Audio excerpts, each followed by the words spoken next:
No, not that OBS. There, So funny. did it work? I stream too. Did it work There you now? There you go. Yeah, I'm live. I'm live too. Okay. Yeah, there we Sorry go. about that. Yeah. So I'm using OBS. So if you look at my YouTube, my layout is much different now than it was before.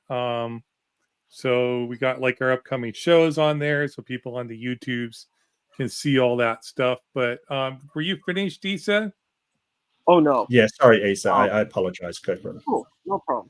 You're good, mate. So I was going to say that one thing I noticed he has, there's this particular rhetoric that's used. I have already won. I have defeated you. Epic fail. Epic fail. That was a phrase that it was like a really interesting rhetorical device, and it's like it's sort of like this kind of gaslighting that kind of makes you feel that you failed and you've lost by just repeating it over and over again. And there was this other thing about I can only handle one thing. I can only handle one thing. And I honestly really like that Mark kept his feet to the fire. And he's like, okay, you're saying the text is scientific. All right. Can you tell me about, the shayateen? Can you tell me about the junoon? Can you tell me about these jinn? What's going on here? Are these scientific? Is God scientific? Are prophets scientific? Well, if these aren't scientific, then how is this a book of science? And I think that that's a very good, syllogistic argument. And I think it was interesting to see the kind of narrative of like that, Nadir was like, well, look at these things. They correlate with science. Here's this article. This article shows they correlate. But then I think, or Brad, rightfully so, said, okay, well, if you open up a scientific textbook, do you find poetry in it? Do you find, like a haiku or a limerick? Do you find this poetry in your biology side? I mean, that would have been awesome when I took anatomy and physiology. I'm like, can I have some limericks and some haikus and some what is that? What is Shakespeare's thing? The sonnets. The sonnets, and uses that rhyme scheme, the pentameter. Iambic pentameter. Yeah, the iambic pentameter. I'm like, can I see that in my science book? I want some iambic pentameter in there. But I think that's a really good argument. It's saying, look, is this a scientific book or is this a spiritual book? They're not the same thing. And I would say, like with the Tanakh, with the New Testament, because he was trying to challenge in the last debate with Ozian, he was challenging the argument about the mustard seed. And he's like, look, this isn't science. And I'm like, hey, brother, it's not meant to be science, It's not meant to be a scientific point. But yeah, that's kind of the several highlights that I saw in the debate. By the way, Mark is really fucking good at holding people's feet to the fire. I've seen him do it so much, and I fucking love. It's one thing he does I absolutely love. Oh, thank you. I'm really embarrassed now. I'm getting all this praise. Thank you. I just want to thank Robin Williams for the $2. Webster, please. Williams passed away, unfortunately, but Robin Webster will be here to support us for a long, long time. Yes, Robin Webster. I've done that again. $2 super chat. Saying somebody is the Kent Hovind of Islam. At least he doesn't deny evolution. I asked him that question in my debate about evolution of humans, and he said no, humans didn't evolve. So his argument evolved from my debate to your debate. So he had a weird position on evolution as depicted by the graph. He kind of had all the Australopithecus and all of the sort of early hominids in there, but he had sort of Adam being shunted into them kind of thing somehow. I don't know how that works. So it isn't quite in alignment with what evolution says, because he still thinks that Adam and Eve were created and were the precursors of humans. But yeah, it's very strange. It's very strange. I agree. Round the table, Max, what was your take on Nadir and Mark tonight? Well, I like Nadir not obsessing over the Bible. I got to give that to him.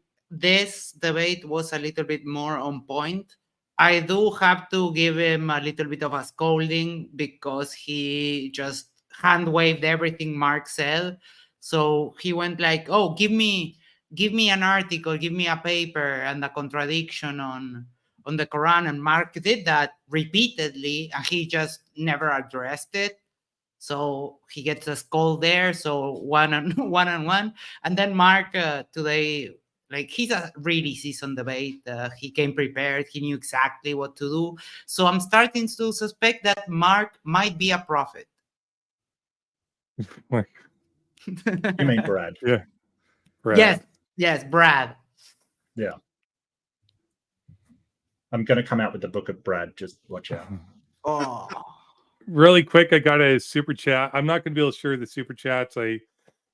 We're doing a new thing. We'll get it sorted out. Be better next time. But from David's for 5 of those pounds, maybe those are Australian dollar thingies. To see with the 2 lines. Euros. I see 5 euros. Oh, it's euros. Oh, 5 Yeah, euros.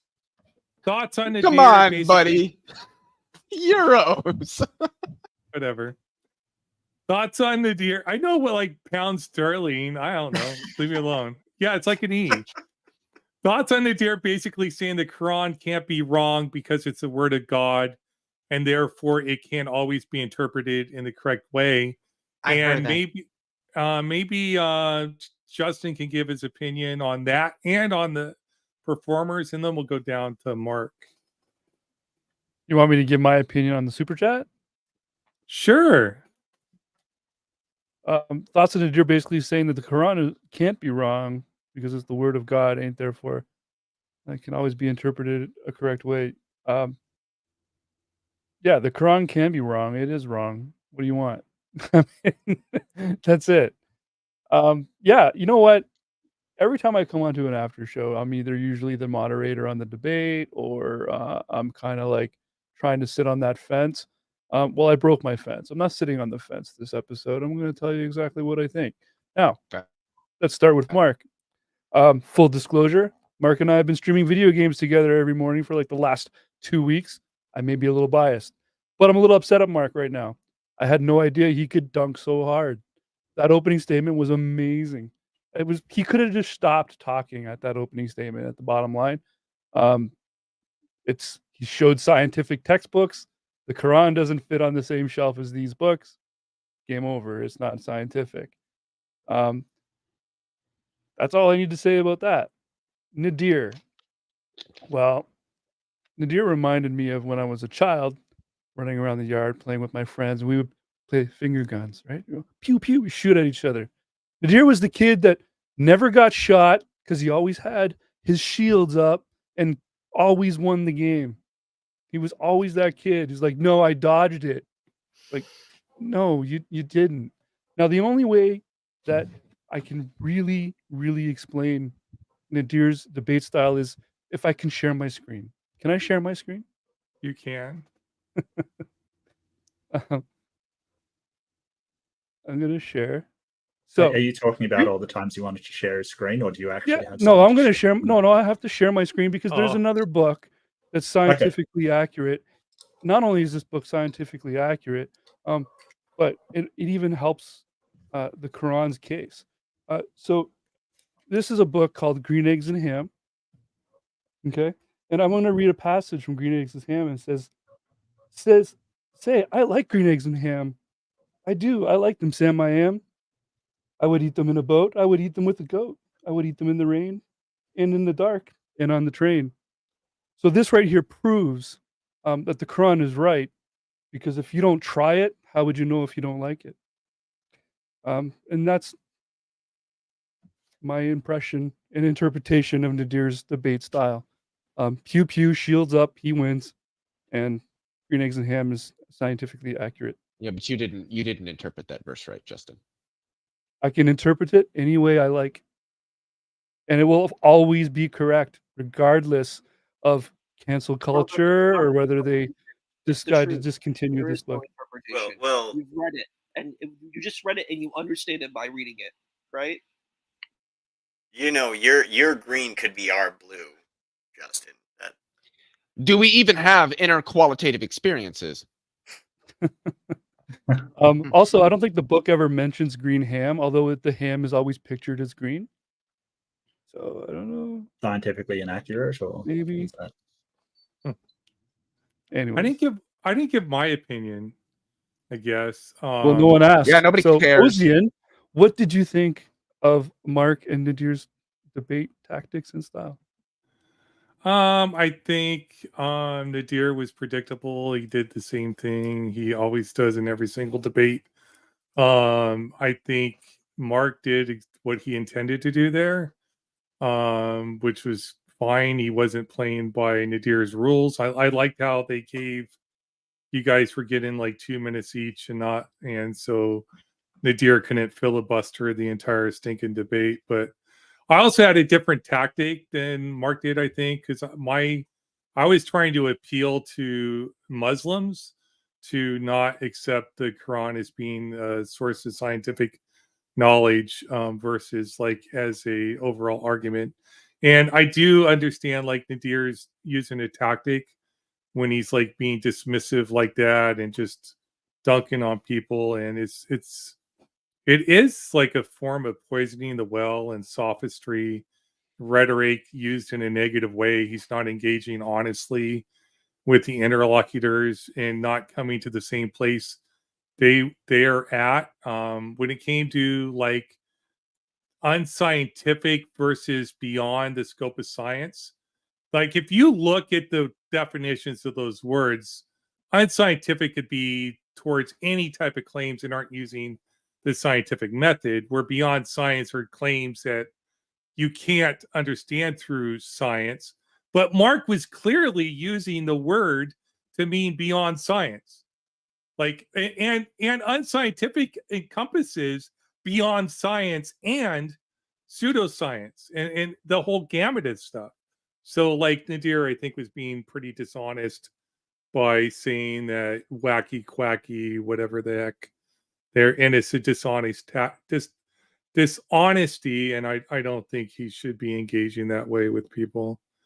So, but that was my response. I guess we could go. You want to respond to that super chat, Brad, Mark? Since which one? Which one? The one about where divots? Where he said basically the Quran is true, and he would never accept the Quran would be false.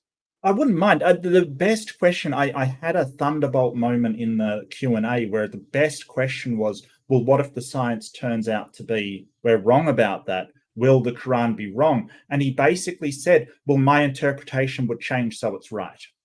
And that was the best question of the debate, in my opinion. You know, that's just from my perspective, because it just shows that it ties into the initial statement that I made, where their interpretations will change to fit, whatever the evidence shows, kind of thing, rather than your understanding of science changing based upon the evidence.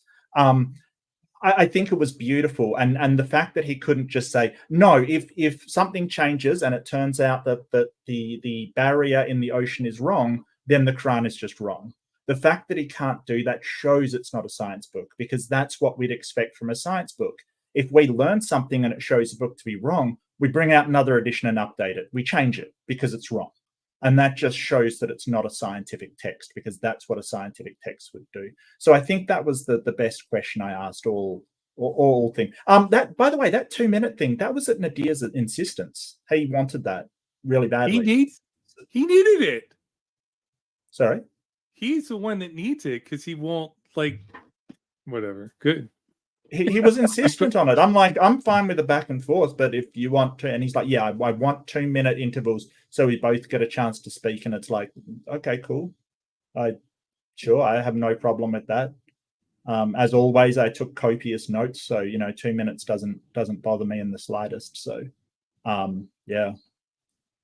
But I'm just making clear, I didn't insist on 2 minutes. That was Nadir. Yeah, I hate that 2-minute shit. Yeah, I like I back and personally, forth. Yeah, then you can't freely ask questions, which I do anyway. I just ignore it. Ask questions when I want to ask questions. I'm sorry, that's just the way I am. We're all aware of that, Leo. Everybody is aware of that. But I'm fine with the 2 minutes as well. I can, that's a debate style. I can adapt to it. I'm happy in that thing as well. So I think Nadir maybe was trying to throw me off. Maybe he felt like I would dominate the conversation because I am pretty quick at talking. I can interject quite effectively. Maybe he was afraid of that. I don't know. I don't know what he was thinking, but dishonest people tend to be. Sorry. You said I don't know if he's afraid of that, and I just said dishonest people tend to be afraid of the people who ask the questions and are actually trying to get some truth out of what the other person is saying. But yeah, I that was a fantastic question that I think needed to be asked, and I think it sort of put a nail in the coffin of whether it's scientific. If it can't be updated to include relevant information, then it's just not scientific. And the weird thing was that he said there's some things that are absolutely settled in science. And it's like, no, Nadir, it's not. Everything is always, and because it's the Q&A, I couldn't interrupt, and that's okay. But it's always up. Like if you come out with something saying that, hey, actually, not washing your hands is actually good, then that will become the science. Like nothing is set in stone with science. But I do think it is true there are certain things that are settled in science. Just for example, this phone is made of atoms, that's settled. That literally is never going to change because we know that macro scale objects, that matter is made of atoms. We might refine our understanding of what atoms are and how they interact with each other and things like that, but it will always be true that this phone is made of atoms. Humans 5,000 years into the future will be using general relativity and things like that. Yes, there are what if simulation theory is true? Science. What if simulation theory is true? What if those things would still be true for us in the simulation, and so ultimately, I don't think it matters. It's like Newtonian versus Einsteinian. Right. Yeah. Well, I wanted Samir. I like the 2-minute timer. I think it was a very nice change for a debate, and I think it also just showed the audience who's always going hard on MDD about like their level of moderation. It's like we're just providing the platform and the moderation.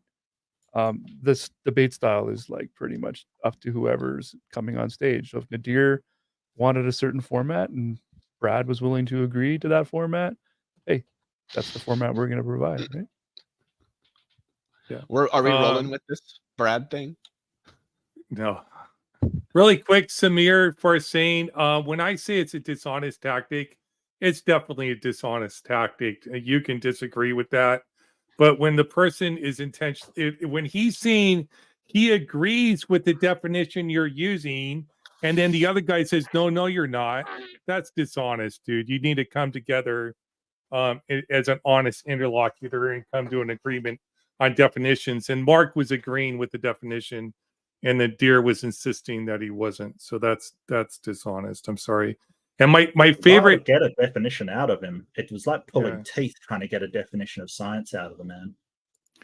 My favorite anti-fans in your audience too. I think Mark, if he wants to come up on stage, he can tell me how dishonest I am if he wants to. But anyways, go ahead. So what did we think? Go ahead. What was that? Oh, sorry. I was going to add one thing about the science element. I think that was a big problem, and I think it's a big problem in these debates is religion, science. Do these people have a background in science? Do they understand scientific method, scientific theory? And I think a lot of the time they don't. They don't know what the work requires. Or if they do, they do these weird kind of like conflation tactics where they're like, here's my spiritual text, and I'm going to, this is where the text, resides, and then I'm going to put a bullseye around it. Thus, hey, I got a bullseye. And I think it's a really dishonest tactic of the way to deal with this type of situation. Again, like saying, hey, I washed my hands, and then trying to equivocate that with germ theory is really fallacious, and it's problematic. And saying, oh, hey, look, there's this, there's some kind of meteorite or there's something in the sky. It's very vague.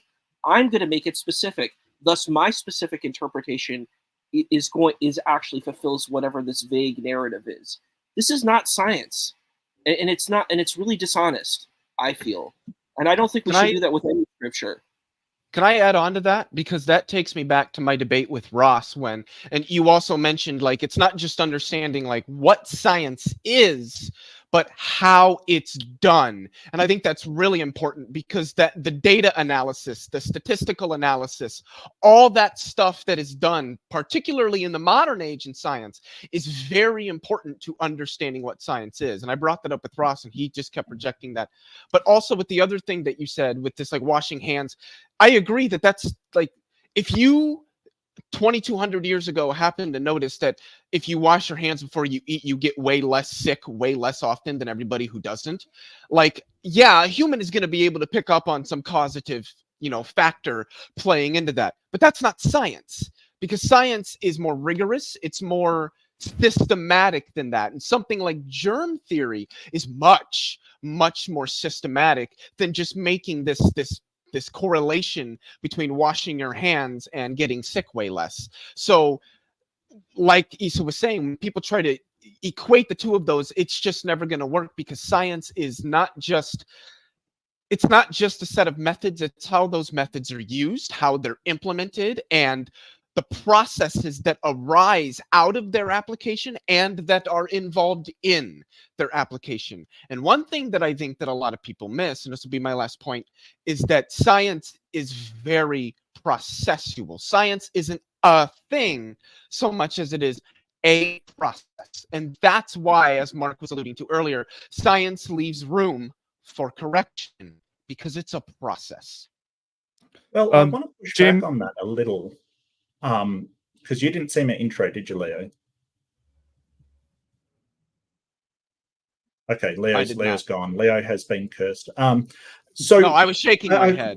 I didn't know. Oh, sorry. Okay. So I went through the problem of demarcation, right? And this is where I tried to be very fair and say, hey, in science, there is a problem of demarcation. What we consider science is to not science. There are certain things that we consider scientific that wouldn't follow that specific process. Like in my example was the Chinese have very exacting astronomical records that they may not have used a falsification process for, that still would be counted as science because they are incredibly accurate and they were used through observation. So I think that while in principle for today's science, you are correct, Leo, I think you're mostly correct. And I'd reference sort of Popper's idea of falsifiability as being one of the criteria to being scientific. We have to make allowances for things that are gathered empirically through observation and sort of methodological needs that may not have that exact process. So there is a bit of a demarcation problem. And but we can at least say, hey, if the evidence isn't gathered in an empirical, systematic way, then it isn't science. Right. So we can at least say that, even if it doesn't follow the very strict definition, which is, observation, questioning, testing with falsification, publishing, all that kind of thing, and review. So I did use that example, and that's something that Nadir could have, tried to wedge into and say, hey, well, science isn't absolutely set what is science and what isn't. But I don't think he really paid attention to what I was saying, because I actually gave him a huge opportunity, because I wanted to be honest and say, hey, like everybody admits there's a demarcation problem in science, but I think that we can make some pretty definitive statements on, and that's why I went to the statement on what pseudoscience is from Sean Rafferty, that basically, the evaluation of evidence when it changes to match a prior ideology, that is never science, that is always pseudoscience. And that's really important. I also just want to point out, for the audience's sake and the people on stage, because everybody knows Popper. Everybody knows about Karl Popper and the criterion of falsification. But what a lot of people who a lot of people don't know about, who has excellent, beautiful work in the philosophy of science, is I believe he was a Hungarian logician, mathematician, and philosopher of science by the name Imre Lakatos. And he wrote a book, what is it? The Something of Scientific Research Programs. Of course, I'm drawing a blank on it, even though I've read the fucking book. And he lays out his own sort of picture of what science is that helps us to demarcate what science would be from what pseudoscience would be. So I just wanted to mention him because I think his work in this area is really, really good. And I encourage people to go check it out. The Methodology of Scientific Research Programs. That's a book that I would recommend. I just wanted to say real quick, it was very interesting, Mark, what you just said, and Leo, you kind of elapsed on that really quickly. That when you were talking, Mark, about the Quran having scientific flaws, and you were specifically grilling Nadir on the definition of what science is, he said that science is just the consensus amongst scientists. Correct, and also in the same phrase used the term, and I quote him, empirical methodology, which I thought was very contradictory to the first statement.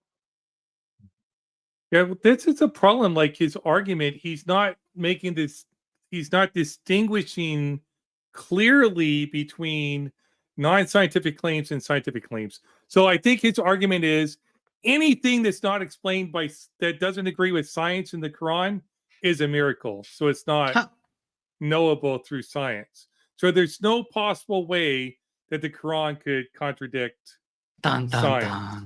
You mean a scientific miracle?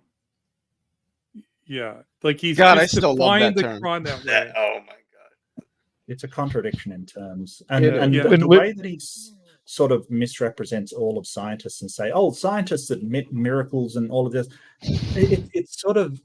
I looked up his nun example. I didn't have time to get to it, but he sort of said, "Oh, this nun kind of thing." Yeah, I found that under incorruptibility. It actually it was opened by a mayor in 1919, and it was repeated in 1925. The face and hands were covered with a wax mask. That's why it looked like it hadn't decayed. Yeah.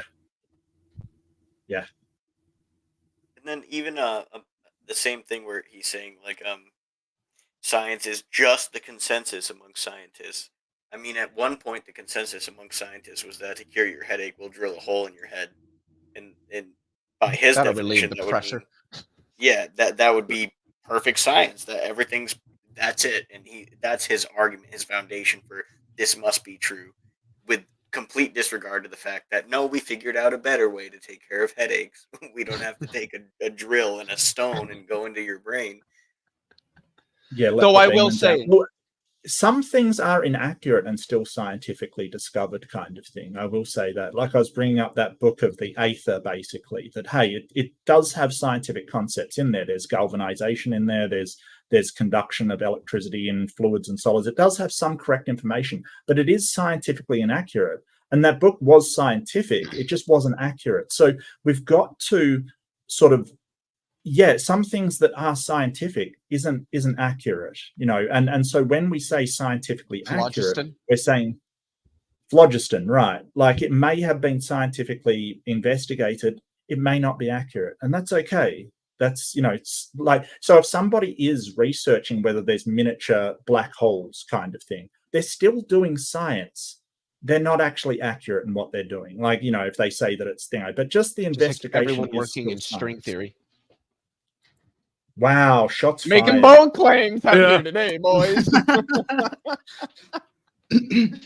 Talking about this is like a third of the physics community. It's not pseudoscience, it really is, though. And physicists should go into string theory. No, it's not. It's not pseudoscience. And physicists should go into string theory because there's a lot that we can still probably learn about our reality from it. Well, when they were talking about this whole nun thing, I was a bit busy trying to moderate the chat because it was just me and Isa there. But did I hear that he said that tears are made of olive oil? No, that was something else he was talking about. No, he was talking about a sculpture that cried milk kind of thing. Yeah. Where did the olive oil part come? Because I heard olive oil, that's for sure. Yeah, was it Greek? It was a statue of Mary that was supposed to be crying olive oil, I believe.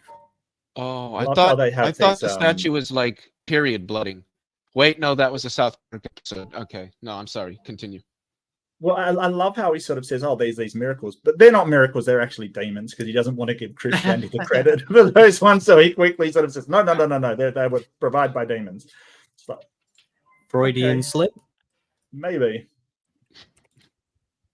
Yeah, I still will not grant him that the Quran got hand washing right, because it didn't. Quran did hand washing for ritual, and nothing to do with hygiene, nothing to do with anything at all like that. Look, so, Oz, I won't die on that hill. It's also a Jewish thing.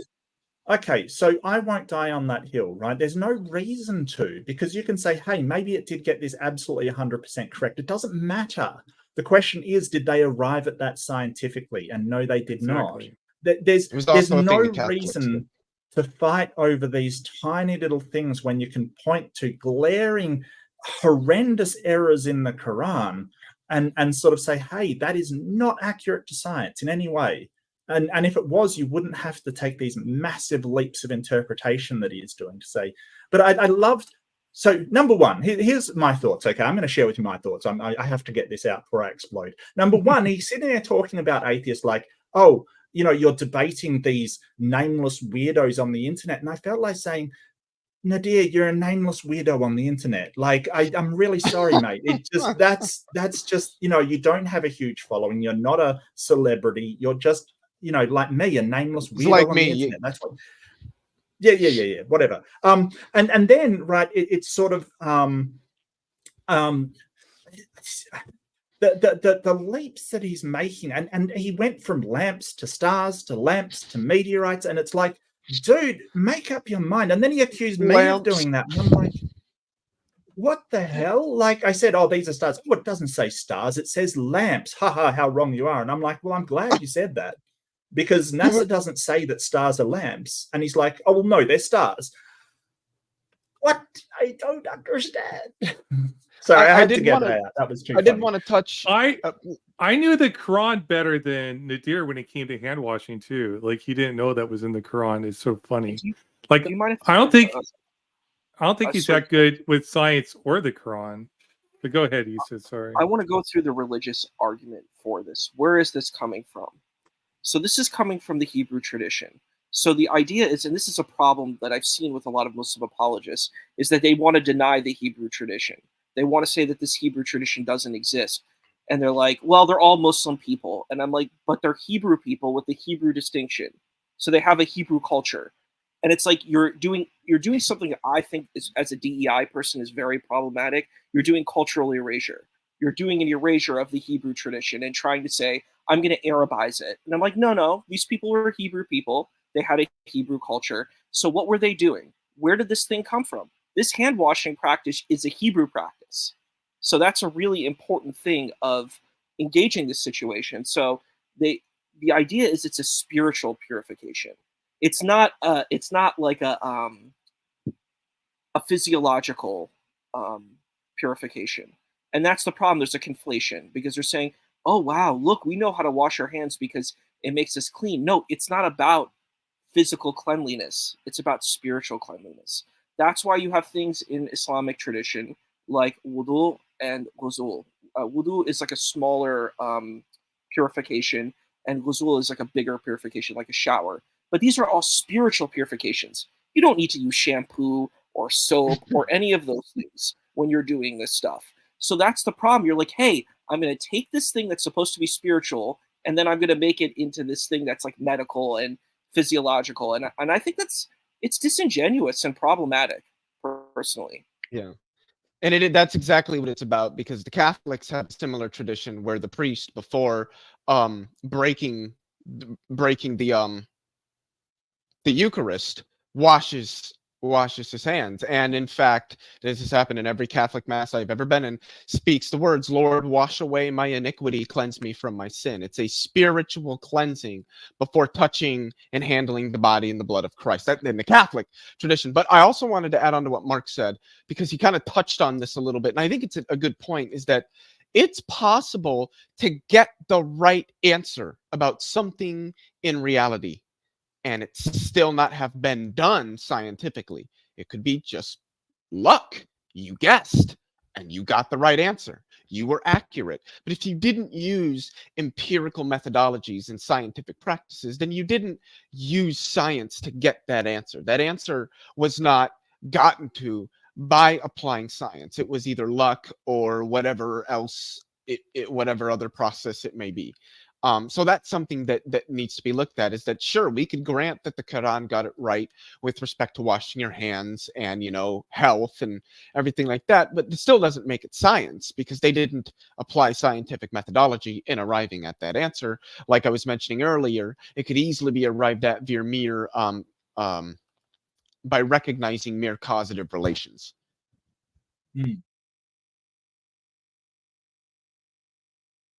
I sent you a DM in Discord, Mark. If you, sorry, there's a problematic person in your chat.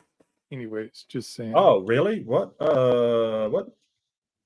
I have not been keeping an eye on my chat, which is they're not saying anything right now. It was during my stream. Anyways, it's okay.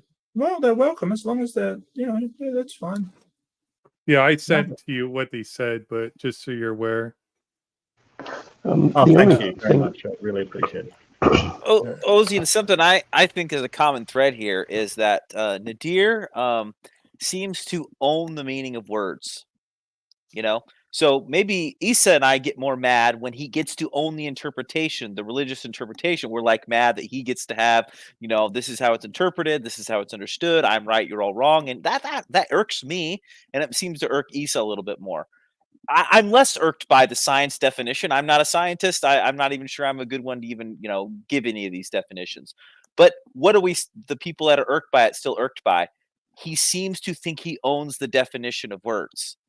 This is how it's defined. This is what it means. And I'm right and you're wrong. He defines all the words in the way he wants to. And then when you lay all that out, guess what? He's right. And so I just noticed a common thread there, that he seems to kind of define things the way he wants to. Maybe mid-debate he'll even change it if there's a contradiction. And I just noticed that as a common thread. At least I felt it was one. Sure. So I guess, what did we think? Is there a good argument for the Quran? Like the Quran in general, I've heard better arguments for the Quran, right? Like it's perfect. It's been perfectly preserved. There's no other literary work that's written better. No one could duplicate a passage within the Quran, and they'll do some type of cosmological argument to affirm that Allah exists. I mean, pretty much any argument would be better than the Quran being scientific. If anything, it doesn't help the Quran at all. Like it's so against everything the Quran wants to be, to say anything in it is scientifically accurate. You should just abandon that. Nadir needs to abandon that argument, especially now since we've seen it so many times. And no, I don't think it's any argument would be better. Anything. I would say maybe if he tried to argue, is the Quran historic, that would be better than scientific. The Quran historic, like the historical claims in the Quran? Yeah, like anything he might be able to relate to something that's, there might be other evidence for somewhere else. Yeah, I think there is one major claim. I don't know. I hear background noise with somebody. I don't know who it is. Just some kind of music. It was CoffeeBreath. Okay. That Muhammad predicted who was going to win the war between Rome and Empire and Persia within like a month, or like a very specific time frame. But then again, this is a war that had been going on off and on, back and forth for a couple hundred years prior to this. And to me, it's like calling a football game. It's like somebody's going to call the right one. They're going to, like the Kansas, whoever was playing football the other day, and somebody won and somebody got mad. That's all I know. Flipping a coin. Yeah. It's not exactly like flipping a coin. You can do analysis by, the two people. So I think Nadir should just change his debate to, is the Quran more scientifically accurate than the Bible? Because that's his debate. Just own that and have that debate. Yeah. But he's got to stop saying that atheists won't step up to debate him as well, because they do. And then he's sort of like, oh, well, big names won't step. And it's like, dude, come on. Like, you're getting. Are you looking forward to Nadir's next debate when he claims he left your body limp on the floor of modern day debate? Oh, absolutely. I can't wait. I think that'll be hilarious. So here's the thing. Like, Nadir always takes to the comments. He always tries to convince everybody that he won. If you do well in a debate, you don't have to go around telling people about it and describing how well you did. You just go, okay, well, my debate stands on its own merits, and that's it. I did my best, and my arguments will stand on their own merits.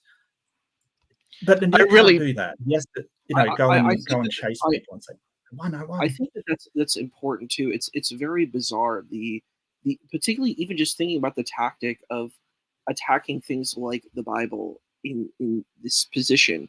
It's not good for a Muslim to do that, because if you attack the Bible, then you attack the Quran. And I don't understand Muslim apologists doing this. It hurts that internal continuity in Islamic belief. You have to believe in the books. You have to believe in the Injil, and you have to believe in the Torah. So if you reject the Injil, you could try to do a reinterpretation and say, hey, it's mystical, I don't understand it, about the crucifixion and stuff. You can do tactics like that. But if you outright reject these texts, then you face a huge internal crisis that I don't think these folks even understand personally. So I also think it's weird, the whole this attack, this situation of the situation that you brought up, Mark, about like with the atheists, and then he said some ridiculous thing about you go to the atheist wacky quacky school of ridiculousness, and I'm like, Lord have mercy, this is ridiculous. You were right, it's a Saturday cartoon. Well, but the thing is, I don't get upset about that, because that's good for me. If you wanna like puff your chest and beat your chest, it doesn't actually make you look stronger. It makes you look weaker. So that entire tactic of debate bro, oh, I'm slapping you down.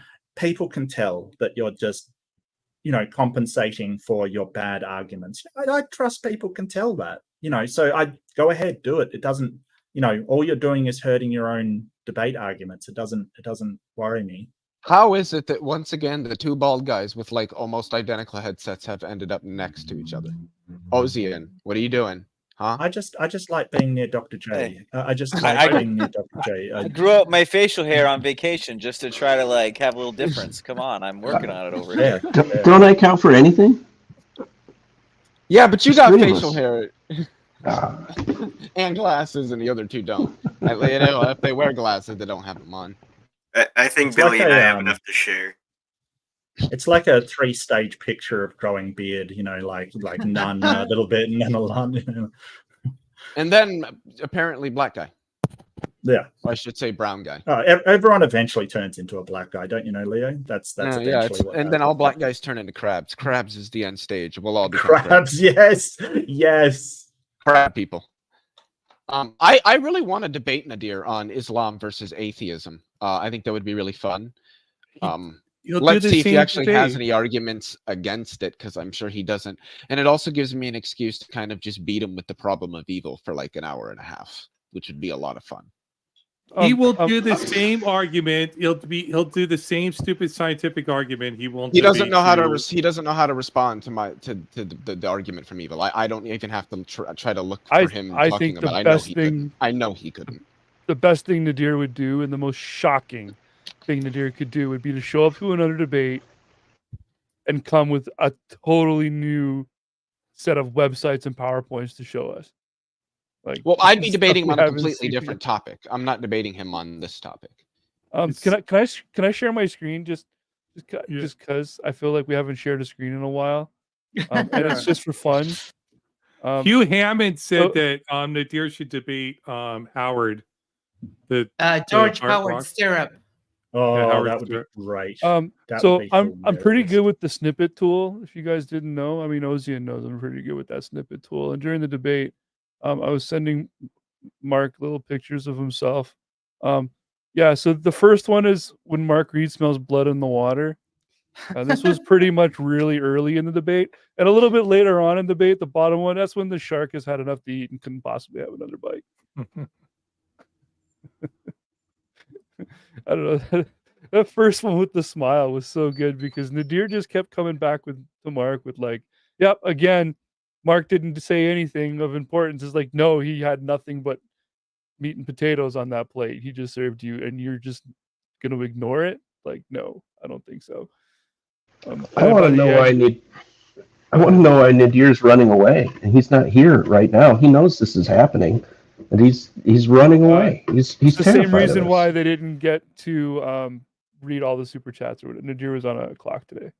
Yeah. So look, I get that we're just sort of roasting Nadir because he's kind of, he says, oh, all the atheists run away. But, I really don't get into the debate bro stuff of, oh, you didn't come into the after show, so you're clearly a friend. Come on, people have lives and stuff. Aren't you the one that challenged him to the debate on this, Mark? Well, yes, but that's only because he said that. Oh, but the atheists are running. They're all running, scared, like pansies. One thing I wanted to bring up is the reason Christians don't debate this is because I've never seen a Christian make the claim that the Bible is scientific. Only the most hardcore, like really crazy people say that. And those people are wrong. Well, I've addressed this before, like I have, but not your hardcore apologetics, not the people that actually go to debate. It's usually, people like P-Town and stuff like that that'll say, so the people that are debating aren't saying it, which should give the people who say it a clue that it's not a good argument. But why aren't they saying it? Because they know it's a failed argument from the start. The Bible is a spiritual guide, whatever. On that sense, it's not a scientific book. And I will say to the Muslims, like, it doesn't make, like, just because something's not scientific, it doesn't mean it's not an important book. It's important culturally. It's important in a historical context. It's important, obviously, spiritually to you. Nobody's denying it's important. It's that it's not scientific, and that's okay. Some of my favorite books aren't scientific. I love Lord of the Rings. It's not a science book. Sorry. Yeah, the Christians are all too busy debating whether or not the Gospels are historically reliable, which they're not. Would a Kent Hovind Nadir debate be worthwhile to see? No, we still need to do the Kent Hovind Nathan Thompson debate on the flat Earth. Yeah, on the flat Earth, yes. Mm-hmm. The only time Kent Hovind and Whitsitt. Oh my God! Latter Day Saint and Matt Dillahunty. Well, Matt Dillahunty would just rage quit in like 15 minutes. Nobody wants to see that. Yeah, Matt's not rolling in the mud with anybody anymore. He's aiming elsewhere. No, I mean, everyone's been comparing Nadir to the Islamic Kent Hovind, and I totally see it. I totally see it because they both have the exact same recyclable arguments. We could do a mock debate between Kent Hovind and Nadir ourselves. We know their arguments so well at this point. Like, we could get Mark to put on his fancy shirt, get someone else to like put on their Nadir hat, and whatever it takes. Fancy. Yeah, probably. I could do Kent Hovind. I know his spiel. Hey, I'll play Nadir Ahmed. I'll have a great time. But it would probably ultimately end up just being two people talking past each other, right? Would it be entertaining? Let me debate this guy. Because it would be entertaining. It would be fun. Yeah. I'm a character actor, so I would play Nadir easily. It's an easy role to play. Yeah. I hate looking at it. In Time magazine, do you know that the Prophet Muhammad Sallallahu Alaihi Wasallam is the most influential person? Okay, so that proves to us that the Quran is true. Okay, that proves to us that it's scientific. And I want to tell you about the vas deferens. It's right next to the rib. See, the Quran is right. All the atheists are false. All the atheists are fake. They don't know what they're talking about. The Quran is right, and the Hadith are right. Okay. Don't forget the floor of the modern day debate is littered with the bodies of atheists who attempted. It is. We fail all the time. I have defeated them There's all. there's like 6 Leo Philiuses on the floor. I've heard. I was gonna say I would like to hear Dr. J's opinion on the whole argument of whether Christianity or the Bible is scientific. Just It sort of real quick. It sort of depends on who you ask. So most people We're would asking you. I would say that the Bible's not really a science book or trying to convey scientific stuff. So it's written in its time. So there was really no attempt to try to convey scientific things. So I wouldn't argue that you should try to demonstrate that it was providing with the scientific stuff. Some people have argued that some of the eating laws in the Old Testament are healthy or whatever, but I mean, I'm like, yeah, but I'm sure some of them weren't. So I doubt that was the point of them. It might have been healthy at that time because, fish and pork, I worked at McDonald's, and when they train you, they tell you that those are the most not secure food. So you can't even leave fish 5 minutes out and break the cold chain because it starts going bad really fast. So the way I see it is that those things come from those kinds of observations, that that pork goes bad really fast, and pork if it's not treated well, if it's not well cooked and stuff, it can contain parasites and diseases and blah blah blah. So I think those kinds of restrictions come from observations in the natural world, which are very fair, and we all know about those. I mean, cow meat goes bad, takes longer to go bad in comparison to pork meat. I don't know why, but it just does. Cow meat also tastes better than pig meat. This is not debatable. Beef is better than beef. No, it's not. Pork Shut is up. better. Nope. Ham is better. Nope. It's not. Unless it's a good ribeye cut, then you ever had a butcher steak, a hanger steak? A good ribeye cut's fine. But have you ever had a curated ham? Is a hanger worse than ribeye? A hanger steak, it's better, much better. Well, then there you go. A good ribeye or something because like beef that is better good. than pork. Now I like my pork. I'm from Iowa. Okay, ain't nothing but pigs and corn around here. But beef. Somebody said objectively venison. wrong about beef and pork. That's not true. That's crazy, man. Bacon. Have I ever had elk meat? Yeah, I didn't like it. But that was a long time ago. Ever had like it? Serrano ham? I was a little kid. I didn't like anything except beef and pork and chicken. So there's a Serrano ham they make in Spain, and they feed the pigs with I think it's apricots or something like that. It's one of the most expensive meats in the world. And I mean, curated ham, it's really good, but all of this is personal taste. I'm just fucking with people. Why am I taking you seriously? If you guys are liking the after show, feel free to hit that like and subscribe button, or even become a member so you can hit that derailed icon the next time we start randomly talking about pork in Iowa. You ever had Iowa chops? I bet not. You know pork, but you don't know pork. Come to Iowa. We'll show you a thing or two. Also, duck is so much better than chicken. Your answer there. I wasn't trying to like put you on the spot or anything or come at you, but it was really interesting because I know Nadir was coming from the same, not the same venue, but having a very faithful belief in something, but he approaches it in a different way, trying to debate that something is scientific, and I totally expected you not to take that approach, but you still have the same, maybe the same amount of faith in what you do believe, even though it's a separate avenue. So I wasn't trying to shoot shots. I was just like, that's super interesting because you can have both sides even on the same platform. I'm sure Nadir would say I'm misunderstanding faith because I'm not getting it quite right. Really quick, I got a super chat, Canadian $2 from Taking Back Eden. Flat Earth. Surah Taha 53, International Telephone of the Bible. What? Thank you, Taking Back Eden. What is I don't that? understand. Does anyone understand that? Surah 53? I think he might be No, it's Surah referring Taha. to the period where the Quran was only transmitted through oral tradition. Oh. But that's exactly the same in the Bible. No, this is a flat Earth argument. Oh, okay, sorry. This is where they spread out or made the Earth as a bed spread out and inserted therein for your roadways and sent down from the sky rain and produced thereby categories of various plants. This is an argument that flat earthers use that say the Quran supports the flat Earth model. Anyways, it's not flat Earth debate. Take it back, Eden.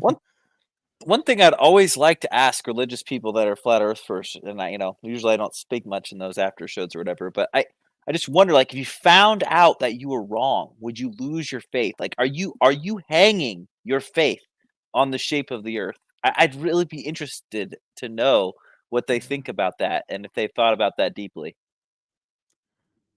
I think some of them do. I'm not sure. But some people have come out of being flat earthers. I don't think they lost their religious beliefs because of that. And Taking Back Eden was also saying it was a telephone game, so whatever. But yeah, I do think a lot of them, though, it is a religious belief. And I watched that Level With Me video or movie, whatever you want to call it, that the flat earthers made Wits in. And they believe all types of strange stuff. Like there's aliens in a hollow Earth, aliens in, they think outer lands, this is upper space that doesn't exist versus outer lands. They believe like there's a vibration you have to close your eyes to sense to know the truth about reality. Like it's bizarre. So I don't think they would. How many of I didn't know that flat earthers like to do a shit pile of acid. What? I said I didn't know that flat earthers like to do shit piles of acid. Did you And not where does just that hear come everything? from? Did you No, not I hear heard everything it. Ozian just said? You're telling me that that's not I went on an acid trip to these magical lands with aliens and I think it's real? They said you feel this. You feel this, but you got to close your eyes to feel the vibrations. Yeah, that's like, acid trip type stuff. It's not just flat earthers. The amount of times I've heard somebody religious say, "Hey, I had this dream and it showed me the revelation kind of thing and all these things happening because I had this dream." It's like, yeah, I mean, I had a dream of all kinds of stuff. You know, I had a dream where I was an astronaut fighting aliens. It doesn't mean that that's actually going to happen. Like, so it may have just been, you know, a dream vision kind of thing, maybe. Yeah, even Martin Luther King had a dream, and apparently it stayed that way. It's a little fucked up, but anyway. I have a point from a Muslim really quick. Samir Farsain. We might actually have room for you to come up on stage, Samir, but it'd be better if you had a camera. But the Quran is signed like the signs. Not scientific, because the point is to believe and not to know. Can you deny that the signs in the Quran are something to reflect upon? Like, is there lessons to learn with the Quran, I guess? I don't know. Or is there evidence that justifies the belief? I don't think so. I don't think anybody had that problem. The problem is does it fit into scientific methodology and theory? It doesn't matter if you look at the ayah and you see the signs. That's not the problem. The question is, does this align? If you open the Quran, is it a scientific textbook? That's the argument. That's the question. That is what the whole debate is about. And I think Mark and Brad proved the case that it's not. It is not that case. And I think it hurts the case when you try to do that. Iron Charioteer asked you, Issa, why you were still a Muslim. Well, the point is, I think religion is complex. It's nuanced. If you watched my debates, you'll see that I see religion as being polyolithic. I see it as being pluralistic, and that's the way that I kind of view it. I think people assume that religion fits into a box, and that's why I actually became a debater. Is because I was tired of seeing Islam being viewed as really, to be honest, just a religion of barbarism. It exhausted me. I'm like, I'm tired of this, and that's why I decided to do it.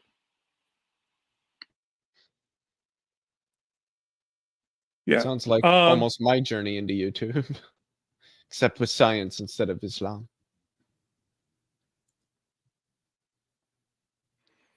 Yeah, I hate this debate. I'd rather just do a typical, like a cosmological debate and stuff like that.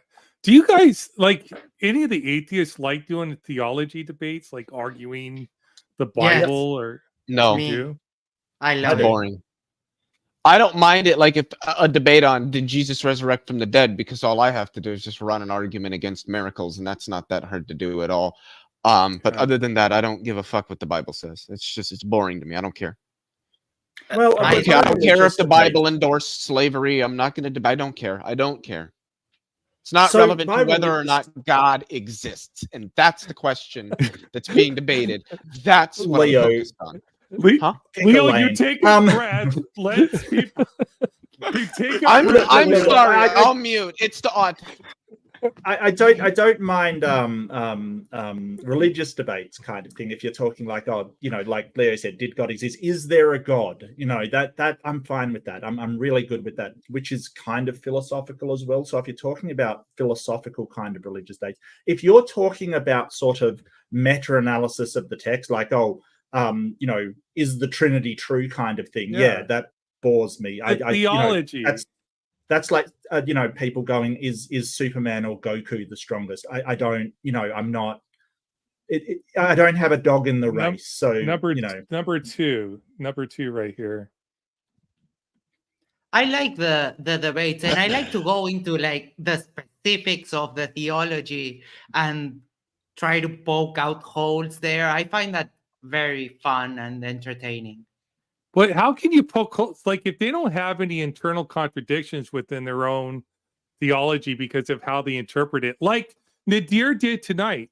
Nadir is removed all internal contradictions within the Quran because he has specifically said these are miracles, God can do whatever. These all accept as scientific fact unless the science changed, then they're miracles. So there's no like, what do you do? It's like a pointless debate. It's about consistency, right? Like, you try to come up with a consistent way you do it. So in order to argue with if Muslim argue with Nadir argue with another Muslim, you need to talk about internal consistency, and you have to both be agreeing that you're consistently interpreting the same way, which I could totally understand how atheists think that is super boring and a waste of their time. I'm not suggesting that atheists should think it's interesting, but maybe Issa could comment too. But you're trying to say, are you consistently interpreting the same way? So like you say, well, do I consistently interpret poetry this way? Yes. Okay, so this is poetic. But anyway, you got to have some kind of consistency or reason why you might be interpreting things a different way, which I can see why most of you think that's boring, but I think that's usually what you're trying to do.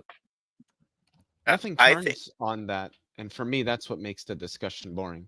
Is there's always an excuse, there's always an explanation, there's always some way out for the Christian. I don't really have much experience with Muslims when it comes to talking the theology, and it gets boring because you end up so far from whether or not God even exists, which again I think is like the central question that's being discussed, that God's existence no longer turns on that particular discussion. You run an argument from hiddenness or an argument from evil. I've watched these things silence Christians where they have nothing to say. God's existence turns on those discussions. God's existence strongly turns on those discussions, and that's why those discussions are more interesting to me. I disagree with you a lot. I will never be convinced by a theological argument. Like Nadir's arguments could never convince me to believe in a God. Can I just interject something real quick? I think Robin Webster got a membership with MattersNow and managed to hit me directly with it. Yeah, you missed that? She called it a bullseye. I didn't say that. That's insane. She has such good aim with those things. I'm beginning to think that Robin Webster is actually Google. I'm beginning to believe. I'm beginning to believe. No, thanks, Robin. I want to give you a big shout out. I didn't notice. I was kind of trying to look at my chat and your chat, and this is getting very complicated. Like seriously, I'm not even joking. It's getting.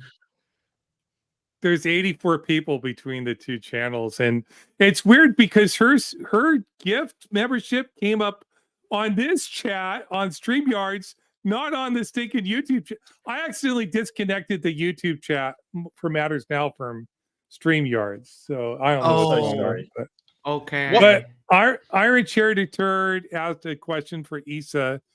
Do you think that saltwater and freshwater can mix, or is the Quran verse more about the ionic barrier between different salinities and waters? So like the Atlantic and Pacific Ocean don't mix.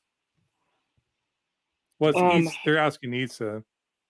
Yes, after Isa, can I go? Yeah. I think that when we're looking at the text, like I agree with Dr. J, and I would agree with probably most any like solid academic theologians.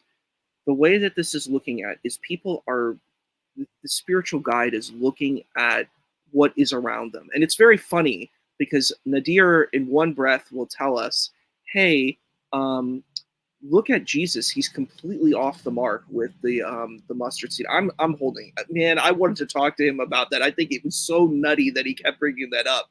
And then you have this type of thing where it's like there's tons of things that you can find in Islamic tradition and within the Quran and within the Hadith that showcase the same kind of things that aren't exactly aligned with what we understand in modern day science, but they're trying to relay a spiritual narrative.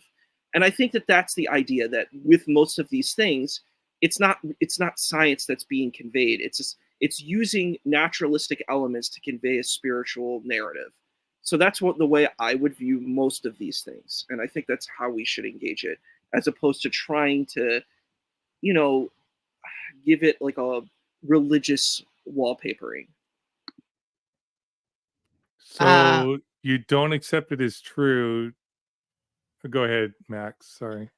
No, going to the whole waters not mixing things. I live in Uruguay, so the Rio de la Plata meets the Atlantic Ocean, and those are very different waters. So you will sometimes have the blue water on the right, for example, or if you're looking from the coast, the left actually, and you will have the brown river water there, and a fault line is created.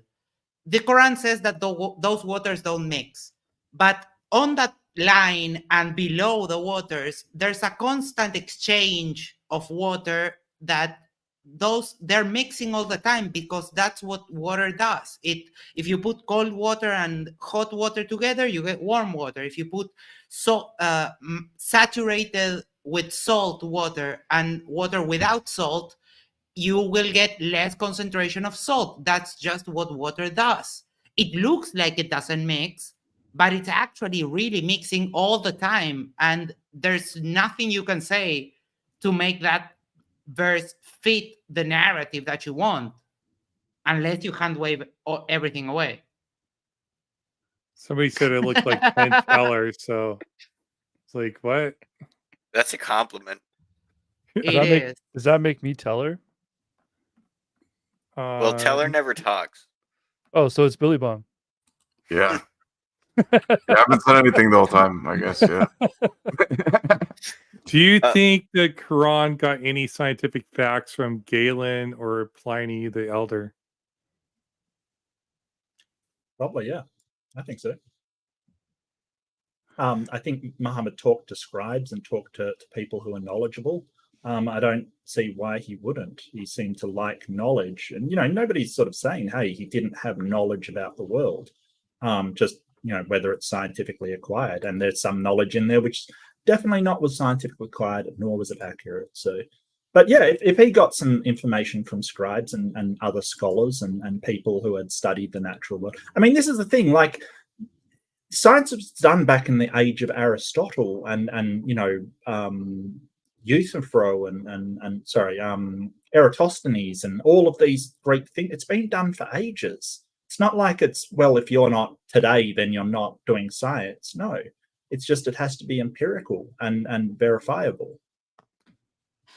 Didn't they have a word for this science, sort of science based off Aristotelian conceptions? Like wacky, I think is the word you're looking for. I think it's wacky quacky. That's what you're looking for right now. No, they had a specific word for how you. It's sort of like deductive arguments for how you can gain knowledge. Before, like, we developed the scientific method, I thought it was natural philosophy, dialectic.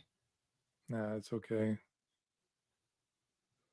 Yeah, I don't know what you're talking about. I'm sorry. I can't find the word anymore. Anyways, doesn't matter. I mean, originally scientists were natural philosophers. That's what they used to call themselves, is natural philosophers. Yeah. That's essentially what they That's were. what like Einstein's, Newton's, the Principia is. The Philosophiae Naturalis Principia Mathematica, the mathematical principles of natural philosophy. And all the geologists, they weren't known as they were natural philosophers, and that was the start of biology as well, where people used to investigate the Darwin was not, like, they'll say, hey, Darwin wasn't, some kind of scientist. Well, kind of, he was a natural philosopher. Yeah. That's what he was. So they were following the methods as laid out by Francis Bacon, and he's the one that is credited generally with having laid out or really standardized the what we call the scientific method, the 6 steps of the scientific method. And Bacon was before Darwin. He was not before. You're making me hungry.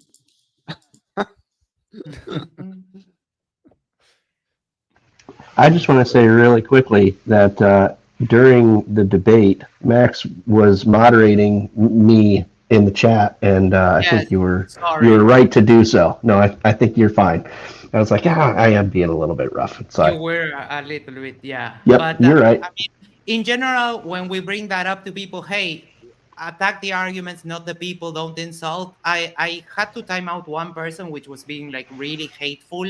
And I gave him a couple of warnings, and he said, when I gave him the final one, he said, do you want your family to be cursed? And it's like, okay, you need to chill out. Yeah. No, I think you got me on right there. I understand that sometimes things get heated, but I mean, we try to. It's hard for me also because I can't even discuss the debate in the chat. I just need to stick to moderating. And sometimes I'm going like, I want to say something, but I hold on.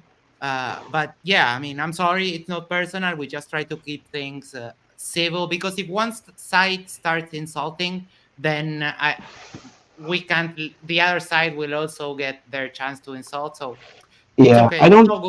I knew it was you. I just needed to bring it to your attention, and you would realize, because you're a cool dude. No, you're good. You're good. I was like, what the heck? I'm just saying what I think he's going to say. And then he goes and says exactly what I said I think he's going to say. But then I look back at some of the stuff that I wrote before that. I'm like, okay, yeah, that might have been on a line. So you were right. I think, Coffee, you should give us a sneak peek of what you've been working on this whole time. What are you, an hour in? Yeah. I'd love to see it. Dude, it's so good. Look at that. Oh my God. Ooh. Holy cow. That's the photo. It doesn't look nothing like me. $300. Take it or leave it. Yeah. You'd be one of my... It's a hobby. It's a hobby. I do have a really important question, a little organizational question here. Billy, do you have hair under that hat? It's like balding. It's like balding. That's why I wear the hat. Oh, because I was going to say, if you don't, you need to take the hat off, and then Jamie needs to move down to where I am so we can have a nice shiny bottom row. Bald. I have a whole lot of hair on my head. Yeah. I can only see your forehead because of your your headphone. No, Jamie's fine. We need Max down here, but he's obviously a host. That is I honest to God feel like if Brad and Dr. Jake took the nameplates away, I'd have to look 2 or 3 times just to be absolutely probably. I mean, he's a Double good guy. What can I It's the say? headset, though, isn't it? It's Their headsets match. They're both big. Yeah, it's crazy. I've seen a couple questions and comments in both streams about the moderation for modern day debate. Maybe what the panel thinks about it, like if it's any of the mods over moderate, under moderate. It doesn't seem like you're ever going to make everybody happy anyways. Like, I don't know what people's opinions are. If you guys want to I have an about opinion that. on that. I have an opinion on it. If Go, Mark. both sides are angry at you for the moderation, you're doing fantastic. Or you're doing shit, but who knows which one it is. No, because then you're doing shit equally for both of them, and then it's fair. Or your moderation actually is just shit, and that's why both of them are recognizing. I mean, that's a possibility. It is a possibility, but usually if you're trying to be as fair as possible and one side saying you're biased towards the other and the other side saying you're biased towards the other, then usually you're doing a really good neutral job because, you know, they both think you're being biased towards the other. Yeah, I suppose I did put a bit of absolute into that statement. Thanks for nitpicking there, Leo. I always love Oh, you know me. You know, my body was already on the floor and slaughtered from Nadir, and you just, you know, peed on my corpse. So thanks for that.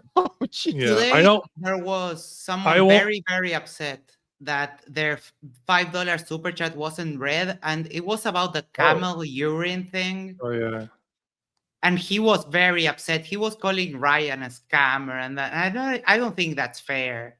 I actually snipped that super chat and I have it here. The second he was upset. I will say really quickly that super chat does have a little bit of basis in like a legitimate argument, because if you're talking about the scientific accuracy of the Quran, one of the things that's said is that all water is pure. It can't be made impure, and that even camel urine can be used for cleanly purposes, and that's scientifically dubious. So it has a hint, but it's not in the Quran, so it doesn't matter. It's not in the Quran, it's in a hadith. So it is fair to say. And I get why Ryan is like, oh, this could go into nightmare territory kind of thing. So what you've got to understand is that if you have someone on saying, no, in actual fact, it is fine to drink this urine, you're then into the realms of medical misinformation. And that's a problem, right? That's a real problem. That's something that no channel wants to poke a 10-foot barge pole at. So you have to be very careful about what the guests on your show are actually giving as medical advice, as scientific advice, you know, to people that could be harmful. So that's always going to be a problem. It's always going to be in the top of your sort of things you don't allow in your channel. Now, they might err on the side of caution, 100%. That's just the name of the game. I'm really sorry, but that is it. And it was not in the Quran. It was in the Hadith. So it didn't really factor into the debate. But I think that Ryan made a good call. He erred on the side of caution. I think it was a good call. Well, he gets the hand washing from the Hadiths. So his arguments, he said in the debate I had with him, he pulls from the Quran and the Hadith. So to me, the Hadiths are fair game in the debate. Look, he pulled from the Hadith once during our debate. I noticed it. I didn't want to get bogged down in, are we talking about the Quran or the Hadith? I had more than enough ammunition. I didn't want to go there because then it would just be like, you know, him saying, oh, but we're not talking, and, you know, get into that. Why bother with that argument? If you've got enough ammo, you've got enough ammo. Don't even bother arguing Hadith versus Quran. Pick and choose Just your go straight battles. to the Quran. Right. Yeah. You're spending time on something that doesn't need to be argued. Well, that's, I wouldn't worry about it. But to me, it's like that's their whole theology includes the Quran Hadith. To him, it's the same. So it's the religion. So that's the point I'm trying to make. To try to say, he can't bring up the Hadith. I think you shouldn't argue against that. That's the point I'm making. So it depends on the person, because we had a Quranic on a couple weeks ago. He doesn't follow any Hadiths, but then Muslims will say he's not a true Muslim. So, yeah, just like Catholics are heretics because they worship Mary. Dumbest fucking shit I've ever heard in my life. What's the no true Scotsman fallacy? And I've heard people say that they're like, you are not true Muslim. And I'm like, okay, so what's a true Muslim? You're the true Muslim? anybody's going to say they're the true thing. They're the true Christian. They're the true Jew. It's ridiculous and it's fallacious. It's bad argumentation. And the thing is, someone's going to say that you're fake. You know what I mean? Someone's going to say, hey, yeah, exactly. Everybody's going to say someone's going to say you're not real. You're not authentic. And I'm like, okay, you want to make that argument? Well, you're gonna fail at some point too. Do you think that the Ahl Sunnah wal Jama'ah or the Sunnis are not critiqued by the Shia, and vice versa? So who's right? Well, you could argue they're both right in their own minds. That's how it is. I am the only true Christian, though. Well, I don't think any deity is settling the issue anytime soon. I mean, obviously, you find out if you're right after you die, according to them. But I don't think. Well, I don't think we're going to find. Nobody's going to come down and say, "Well, actually, it's the Seventh Day Adventists over here that are actually the right ones." So, I think that to an outsider, or anybody that says they believe in that Jesus is a God, just automatically is a Christian. And so to sort of be told, hey, but they're not the real Christians. Look, I don't know, because they're saying you're not, and you're saying they're not. I don't, I have no way to evaluate your claim that they're the wrong ones and you're the right ones. Same with Muslims. I've got no way to validate who is in the right and who is in the wrong. So we just use these labels, and you could be right, you're the right ones. I've just got no way to validate that. Anyone here ever seen a show called The Good Place? Yes, that's a great show. That's fantastic. Yeah. Loved that. There was so much philosophy. Who got the religion right? I was like, Steve. One time he was high. He got it right. He's the only person. Got like 90%. But Mark, to address the point that you brought up, I think it's an interesting question. You're like, well, how do you prove what's right? You know what you can prove it's right? How do you treat your fellow person? That's what's right. I could care less what your dogma is. I think if people spout their dogma and they go and say, I'm correct and I'm true, but then they treat people like crap and they're arrogant and they're rude and they're nasty, I could care less what they believe. You know what I mean? If they treat people regardless of whatever other religion in a good and decent way, that's right. Yeah. Okay. So we've sort of. I get what you're saying, Isa. I get what you're saying. That hey, no, it kind of like know them like the fruits in their Christianity kind of thing. But you can still have two people that are doing good things that believe in contradictory things. So what I'm saying is that one of them will be correct ontologically, like about the reality of what it is, kind of thing. Like, so either God or Allah does do this or does not do this, and they have a difference in opinion. One will be correct about that, or they're both wrong. They're humans. Like, that's beyond every human's pay grade. How do you know what God knows or doesn't know? You can only do what you say. Hey, and I agree with you. I think it's just ridiculous to say, hey, this is my faith. This is important for me. Like, I'll go to Quranic study. I'll go to Bible study. This helps me be a better human being in my own life, and it's valuable and good for me. I think that's great. When you try to speak claims that are way beyond your pay grade, it sounds ridiculous where you're trying to come out and say, I know this for sure. You can know it for yourself. That's all you can know. You can't say you know even the Muslim. The problem is even the Muslim that says, "Hey, you disagree with that their life's horrible and they want to kill everybody or something like that, right?" Even the Muslim that's sort of hardcore radical evil that we would see, both of us see as evil. We don't know for sure that isn't what Allah wants, because we have no way to test who's the real Muslim. So you can't say, "Oh, well, that person's not a Muslim," because they believe in the Quran, they believe in Allah, they follow, they meet the criterion of that religion. And we have, from the outside, have no way to tell who is the real Muslim or the real Christian or the real Buddhist or the real Hindu. So what, Isa. So we have to just say, hey, all of those people are Muslims because they fit the criteria of being a Muslim. That's it. We've got no way to tell who is true Muslim or not. That's all I'm saying. Oh, I agree with you. We're already in agreement, because my position, like through an academic way, is that if someone self-identifies as something, then that's what they are. That you leave it at that. You can't. You can't go deeper than that. You could say, hey, whatever their practices are, I don't agree with it. Fine, but I 100% agree, and that's the point that I'm making. I'm saying if a person's trying to say, well, I'm right and I'm true, I'm like, well, someone else thinks you're not. So it's like, And most of the time, you know why people believe what they believe? Mommy and daddy taught them that way. That's it. Sorry, that's the truth. You know. I'm really sorry. quick. I need to go to bed. But so Matters now. I'll leave the channel open if you go on to keep streaming, Mark and Issa. But I'm going to say goodbye. But I just want to do some really quick show notes.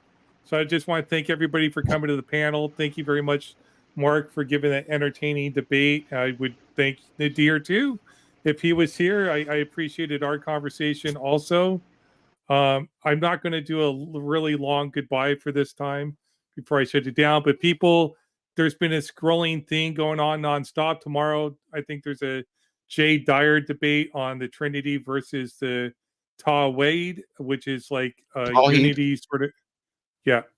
Sort of like the Islam conception of God versus the Christian conception of God. Tawhid. Thank you. Yeah. I wonder how that's going to go out. Jay Dyer and Jake. It says it's written in blood. We'll see if it's even happens. I think it's been posted for 8 months up there on Modern Day Debate. So it's versus a Muslim metaphysician, I think it is. Yeah. The guy's Jake name. Brankentella. Metaphysician. I'm a metaphysician. I got the thing right here. I have a PhD in metaphysics. Okay. Oh, man. It only cost me $20 for the Universal Life Church. Anyways, you got the Hoban treatment. Yeah, nice. I'm going to close my stream out. I'll leave your guys' open. I want to do my little video really quick, though. So sorry. Oh, you guys don't even see it. Well, that's convenient. Okay, I ended the stream. Cool. That was easy. So if you didn't know, I'm like outputting. I'm doing a screen share to Streamlabs, and then I'm streaming that direct, so I can do all the animations and stuff like that. Anyways, but I want to go to bed, guys. I'll leave this open though. No. Bye.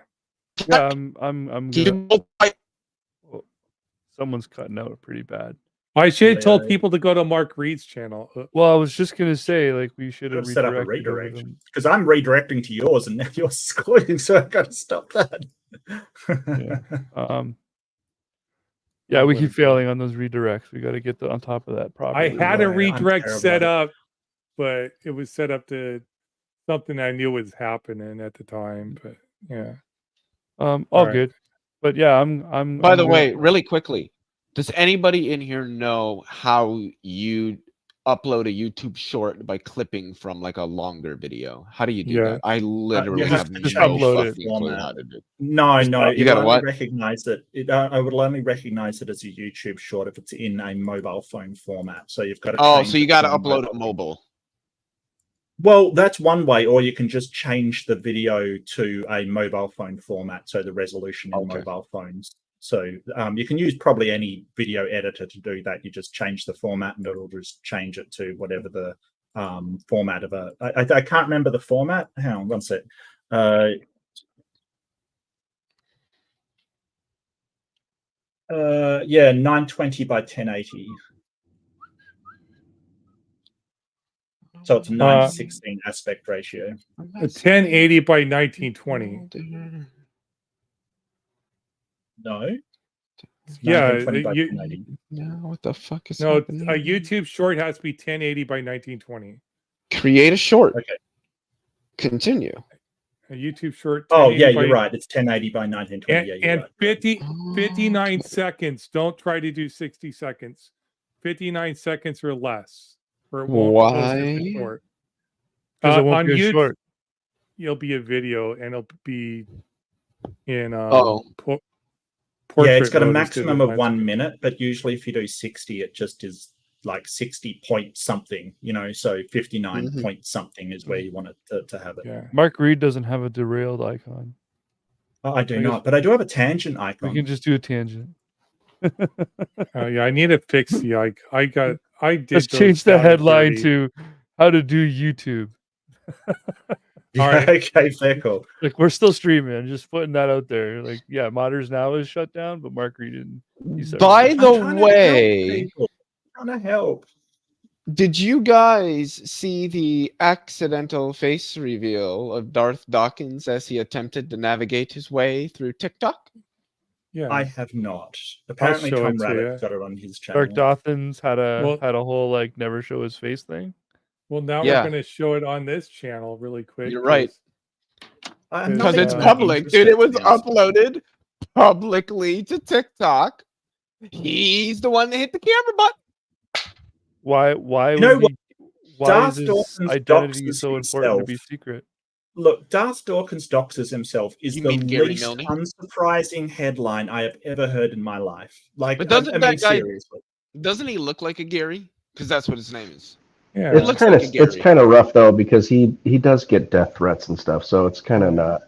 Well, he's It's sort not. of a Yeah, jerk. but his people Yeah, also send I'm not saying he doesn't deserve them, but No, he doesn't. He doesn't deserve them. He doesn't deserve doesn't. them. And But he Oh, he doxes doesn't. people as well. He doxes people. That's, I'm not saying Yeah. it's right to dox him, No, but right, he's doxed right. himself and he also doxed other people. So I He- don't have that much sympathy for him. He doesn't There look you that go. bad That's for what you're saying. 60-something years old. Like, I wouldn't be ashamed of. Yeah, I'm not saying he's unattractive. I'm just saying here's what he looks like.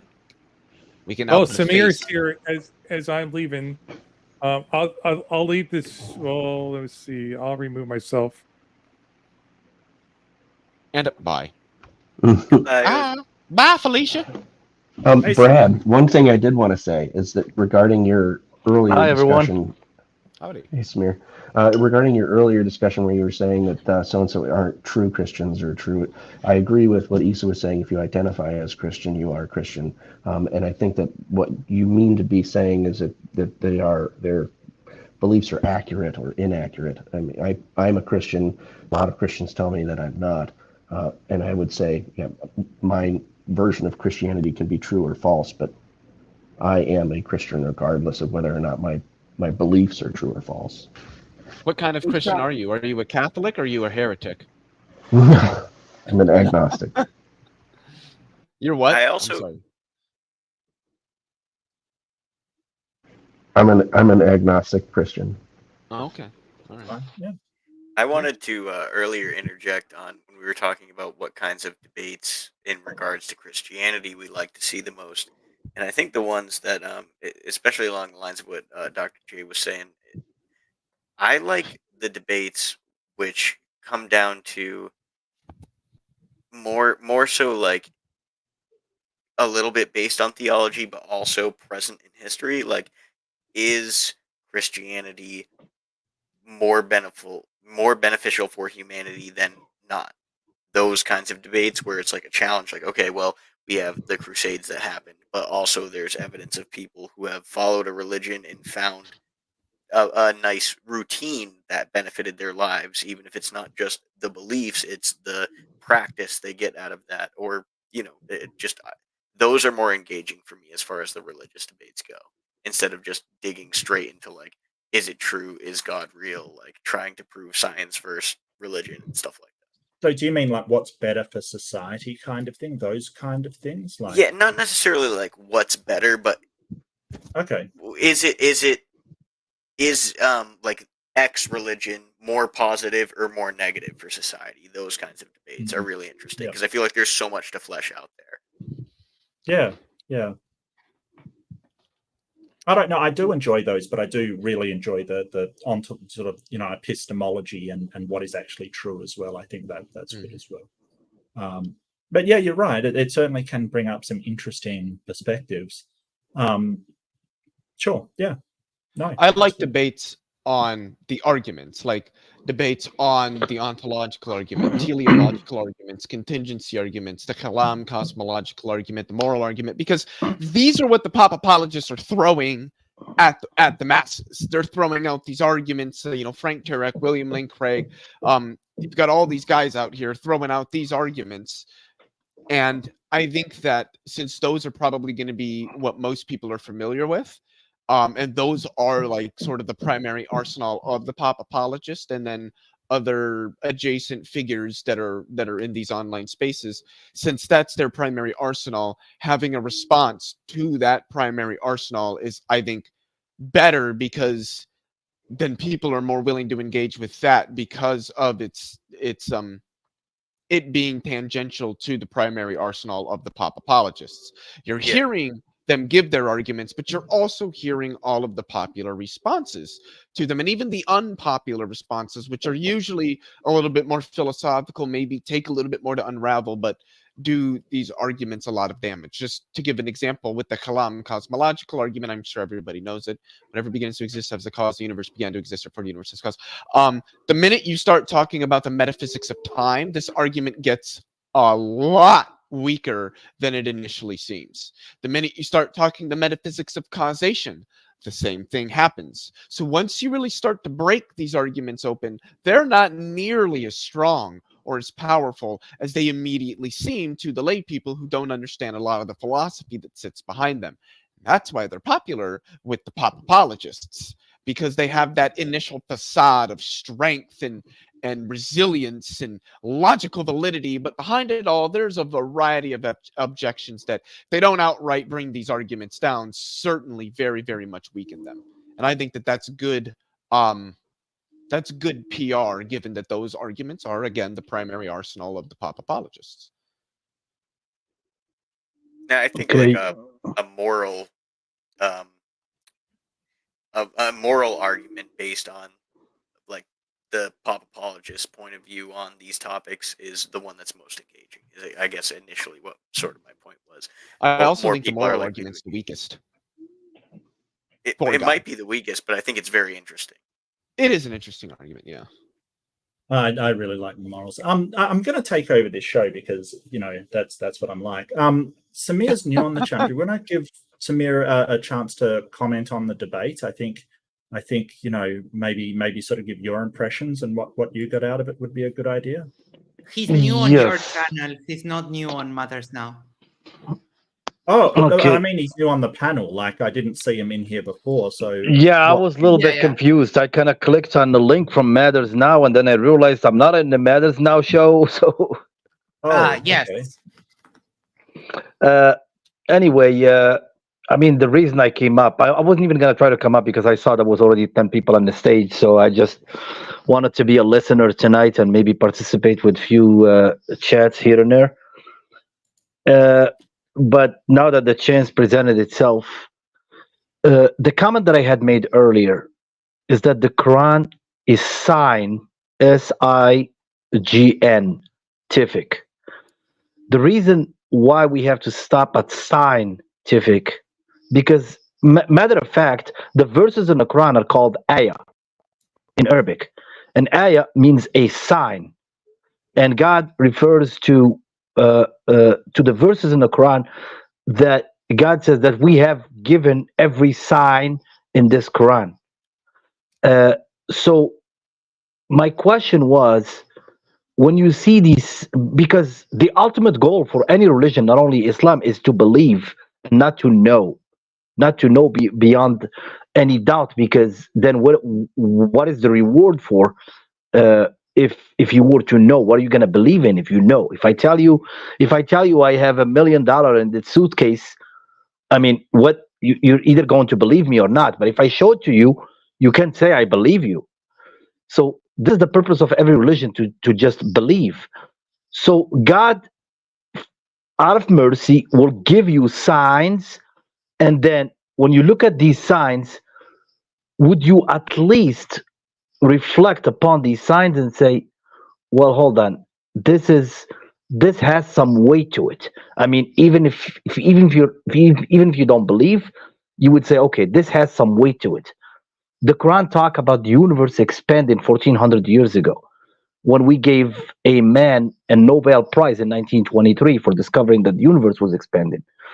The Quran talks about the difficulty or how much more of a challenge to recreate fingertips, which is meaning fingerprints of every human. Not only their bones, but we will reconstitute their fingertips. Talking about fingerprints. you would say, okay, there is a sign there. When you see that God referred in a verse about the war that he gave you, God refers to the war taking place in the lowest point of earth in a time where they had no way, even if they wanted to measure that area of the world by the Dead Sea is the lowest point on earth. And then now when we go figure out what is the lowest point on earth, we find out that that's the lowest point on earth, not even the Netherlands, which is called the Netherlands.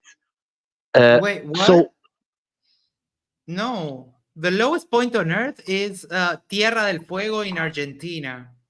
okay, Google is our friend.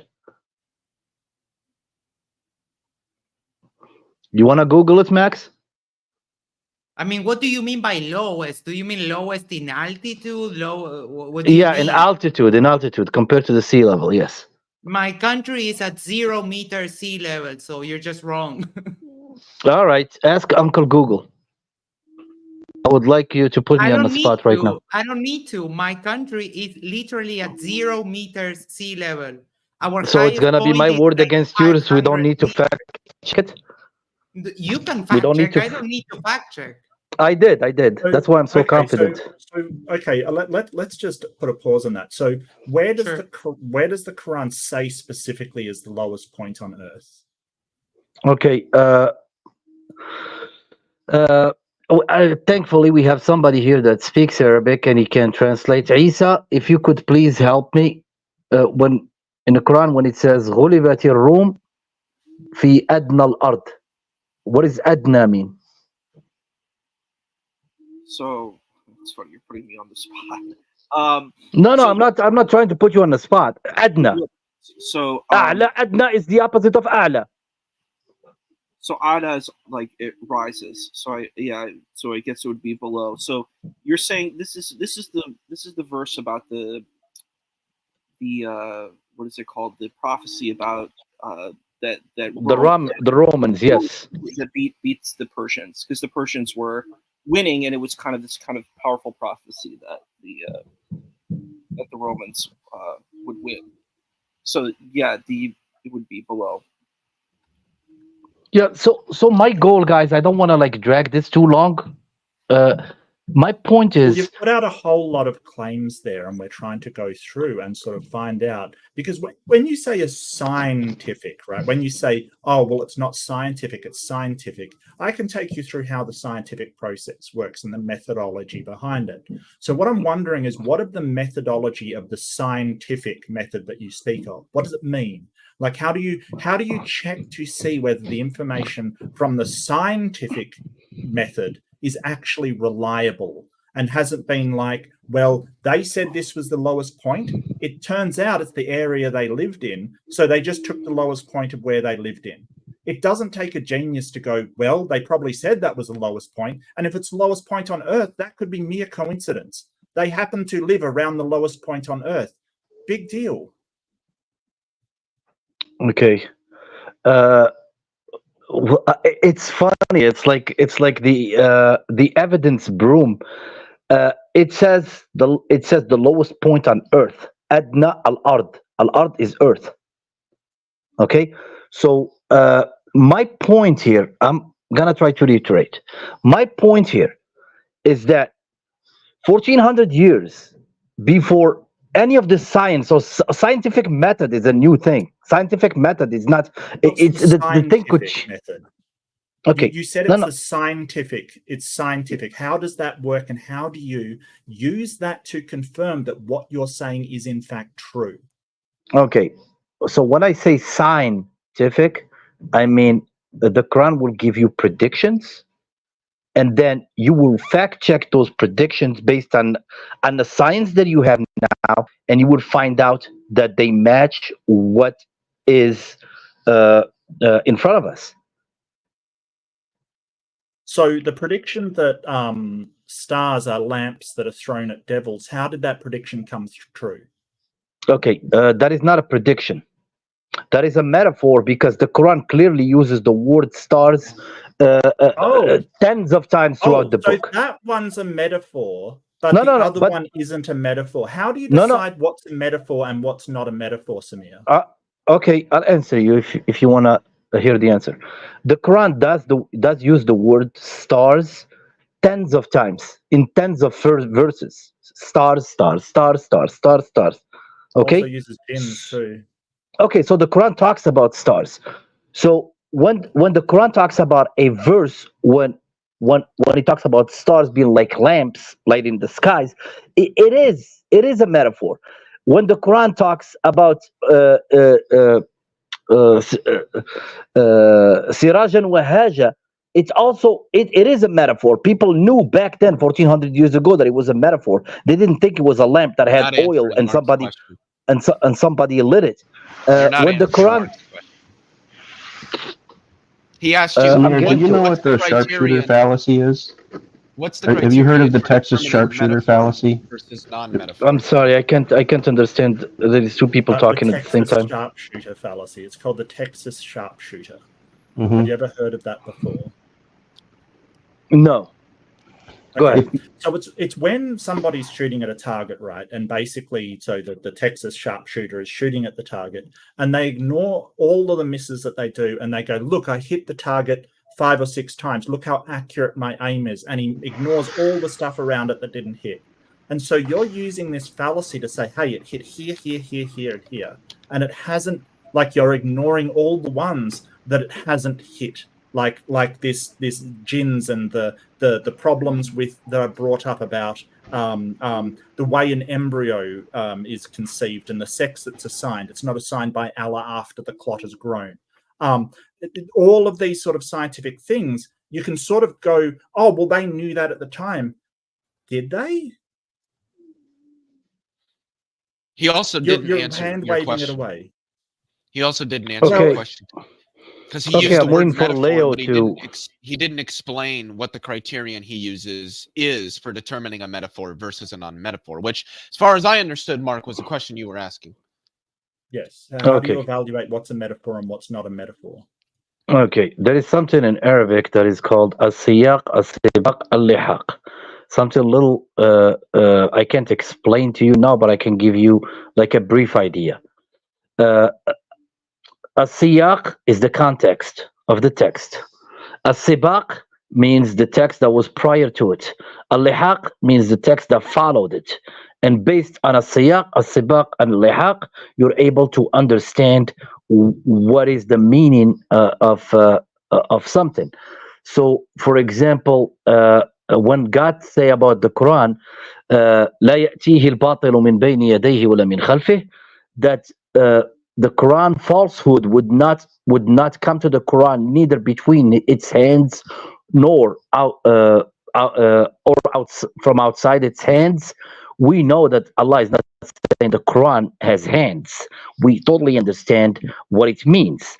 It's a metaphor. Anybody this is like the same thing that Samir, you like to drink camel piss too? Okay, Samir, do you like to drink camel piss and wash your hands with it? Don't go there. Right. Samir, I just fact checked you. Hold on. I hold on. You were wrong. Please no jabs. Yeah, we moved on from that. I just fact checked you, and turns out that the Maldives is the lowest point on Earth. Well, actually, I believe the Marianas Trench is the lowest point on Earth. Yes. Max, do me a favor. Max, do me a favor. Do me a favor, please. Share the screen and just type on Google what is the lowest point on Earth. Hold on. What is my search here? Just one of my chat wants to know, Samir, is there any inaccuracy in the Quran? Well, not to me. What do you mean not to you?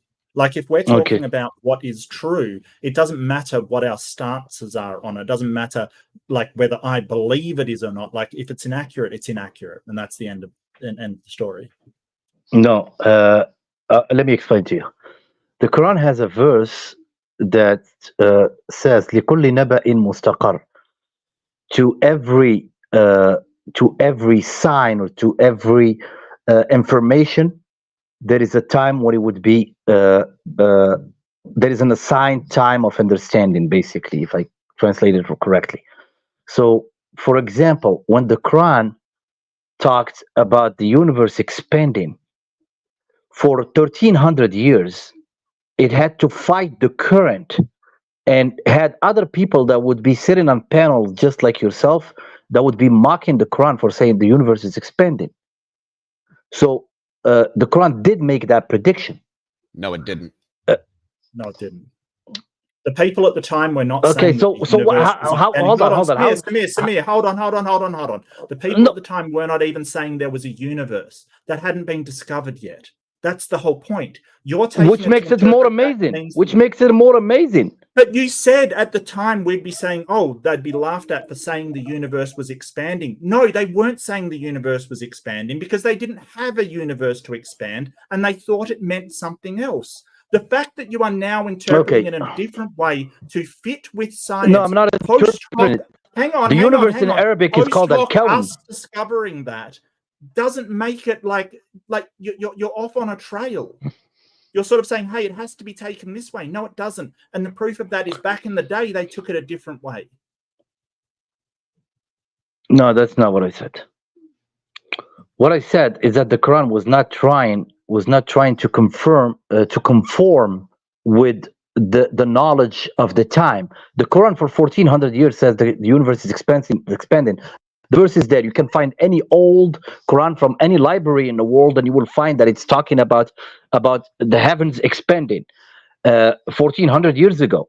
And the Quran didn't try to conform, like you told Nadir, that whatever is discovered, then you're going to try to conform to it and change your narrative. The Quran didn't change the narrative. It just said the universe is expanding.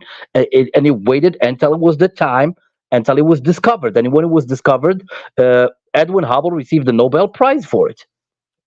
Yeah, but at the time there was no universe, so that's not what they said it was. No. There was no galaxies discovered. There was none of that discovered. Their understanding of space was different. They wouldn't have understood space as a thing that expands the way that it does. What they said, Samir, is that means that the heavens, like the actual skies, are expanding above us. That's what they meant by it. They didn't say universe. They didn't say galaxies. They didn't say any of that stuff. That's my point. That's entirely my point. Okay. The Quran says, and the heavens we have built with our might, and surely we are expanding them. Take it as whatever, and understand it however you want. To me, it is clear. So you asked me about accuracy. What do I believe? To me, this is a clear sign. It's a sign to me, and I'm satisfied with it. So how do you know the difference between something like that, which you've interpreted as correct, and whether maybe it was just, like you say, a metaphor? Like, how do you actually make a designation between what's a metaphor and what's something you've interpreted to say, hey, they knew about this and this is science? How do you do that? Okay. If I happen to do the science myself, let's say, for example, I happen to perform some type of science myself, and I come to some result, and I look back at the Quran, and I say, wow, that's what it meant. This is exactly what it meant the whole time, because I can read the verse, and for a long time I was not understanding that. I'm giving you an example. Then I would say, wow, the Quran did make that prediction. So this is how it would happen. But then if somebody else makes the science, I can also show them the Quran and say, okay, this is what it says.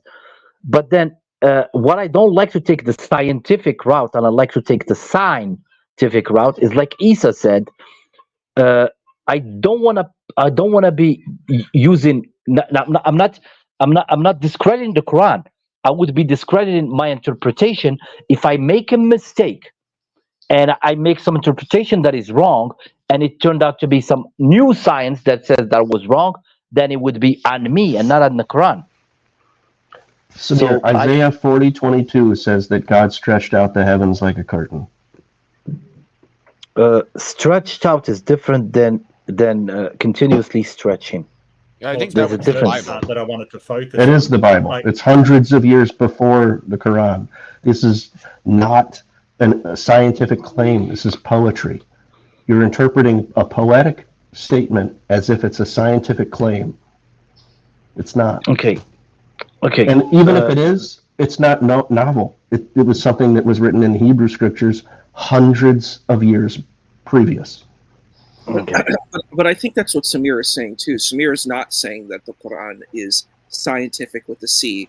These are spiritual signs that are being showcased within the text, and that's the narrative. And that's why I think it's problematic when we see Nadir or Nadir making this argument where he's trying to look at scientific journals and trying to align it with the Quran. It's two different conversations. It's comparing an apple to an orange, and it just doesn't work, in my opinion. Yeah, but both are fruit. I guess my problem, and what sort of I brought this up in the debate as part of my opening, is that too many Muslims try to get their sort of leverage science to give them credibility. And I'm really sorry, Samir, but that's what I feel like you're doing. You're saying scientific to sort of say, oh, well, it is this really reliable methodology. It just uses science, but it's not reliable, because essentially you're using it up to interpretation, which tons of different Muslims disagree on the interpretations of these things. So if you have a methodology where basically lots of people disagree on the outcome, and it's really up to how you spiritually interpret something, that's not a reliable methodology for determining what is true and what is not true about reality. It's just not. I'm really sorry, but it's not. So the scientific method is empirical falsifiability, testing, peer review, retesting, falsifying hypotheses. It is this process that has produced amazing things. Like we're talking right now because somebody investigated how communications works, how internet works, how routing works across large networks. All of this was done with science. But I feel like, and I'm sorry for being harsh on you, Samir, I feel like you're trying to associate this scientific with scientific. And I really think both of them should just be placed apart. One is no, I didn't. No. Let me correct you there. I didn't. I came actually to make to distinguish between the two. I came to tell you that the Quran is not supposed to be a textbook for science, something that you're going to grab the Quran and claim that, okay, I'm going to teach kids science or the methodology or something. What I told you is that the Quran will give you signs, and I'll give you an example. And I honestly just want your honest opinion. If there is a book that tells you humans deny that we are able to reconstitute their bones, furthermore, we are even able to reconstitute their fingertips, the first person, the normal person, would ask, what's so special about fingertips? How is it harder that you gotta reconstitute fingertips than a whole skeleton? And then we come to find out that the fingerprints are unique from one person to another, and it's like the numbers they use is like 1 in like 60 billion or something. But this is just like a fractal. The deeper you dig in how unique are the fingerprints, you will get into trillions, 1 in trillions, that two humans will have the same fingerprints. Did the Quran say that fingerprints are unique? Yes. Where? The Quran says that God is even, if you doubt that God is able to reconstitute their skeletons or their bones, reassemble their bones, God is even able to reconstitute their fingertips. So what would you say? Give me another explanation. What would you say is so special about fingertips that makes it even harder than the furthest extremity of your body? Here's the problem, right? And if the problem is that the fingerprints are not the best security measure for biometrics. The retina is actually a way better security method. The iris and the pattern of the eye is a way better security method than fingerprints. It's even more unique. So then the Quran should say, hey, it's even more harder for Allah to reconstitute eyes. There's other parts of your body that do have fingerprints as well. I think your elbow has a fingerprint. that is unique. I think your knees have one. I'd have to check that, but definitely your eye. There's a reason why people use retina scanners in high security operations over fingerprint scanners. It's because it's even harder to replicate an eyeball than it is to replicate a fingerprint. God, I want to make a joke. Okay. So fucking bad. No, that is. I'm sorry to disagree, but that is not true. That is just based on the unit, and the unit used. So, like I said, fingerprints are like a fractal. If, for example, you take my fingerprints and yours, with the naked eye, somebody can tell they're different. But if you bring two fingerprints that are like very close together, you're going to have to change the unit to something very small to be able to see the difference between the two fingerprints. And the smaller the unit, the more differences you will see. And it's like a fractal. If you're familiar with the Mandelbrot set. Yeah. Samir, are you aware that hang on a second, just one second, because somebody called me out and I want to share my screen, because just sort of saying no, you're wrong, that's not an argument. So just a second, and I wanna pull this in. Max, if you could be so kind. Yes, sir. This is some Smart Eye Technology. It's a journal about security. The retinal security scanning is extremely difficult to be forged because of the uniqueness of the patterns. As a result, even with the least rare drawbacks, it assures the highest level of security and become the most reliable biometric authentication system. There is absolutely no comparison between the fingerprint and the eyeball for its uniqueness. It isn't even in the same ballpark. Just saying nope, it's not an argument, okay? You've got to back this up, and I will back up what I say. But when you say no, you're wrong, be prepared that I will actually call you out and say, no, it is you that's wrong. The eyeball is way more unique, or the retina in particular is way more unique than the fingerprint. Well, and they're using AI right now to compare fingerprint analysis from across hundreds of different places and finding that fingerprints are not as unique as we used to think that they were, and that they're actually finding many people have identical fingerprints. So, well, incredibly similar. I would say. Incredibly similar. Okay, but regardless, my point is that this isn't a claim that's even in the Quran. This is an interpretation that you've made of this verse, and even if fingerprints are the most uniquely identifiable characteristic that a human being could possibly have, the Quran doesn't say that would be the case. You interpret the Quran to say that would be the case. Let me ask you a question. Hold on, I have a question. I have something to say. If I may jump in real quick. First of all, I wanted to say hi to everyone and thanks for letting me join, because I really appreciate that. Second, Mark, and I'm amazed you didn't bring this up regarding the fingerprints. You know that koala fingerprints have been misidentified as fingerprints of humans, existing human fingerprints, to be more specific. Really? I did not know that. I didn't bring it up because I did not know. I don't know what the case was, but there was a criminal case where they had fingerprints and they later turned out to be a koala's fingerprint. But they were close enough to a human's fingerprint, and so they did have a suspect. Close to ours, but I didn't know they sort of. You know what? I think the koala actually did it, quite frankly. But you know, probably. Yeah. Okay. Well, if it comes to crime, can I ask a question Mark, now? They are qualified to commit crime. Right. So yeah, are you going to Samir? Can you just acknowledge that retina scans are more accurate than fingerprints because of the uniqueness of the retina? Can you just acknowledge that for a second? Okay. Can you let me just ask you, can you acknowledge answer the question. Whoa. Hey, Wait. Leo. Just asked Leo. That's okay if you can't. Leo. That's okay if you can't. If you say no, I don't agree, that's fine. I don't agree. I don't agree. Can you acknowledge the argument that I made before about the fractals?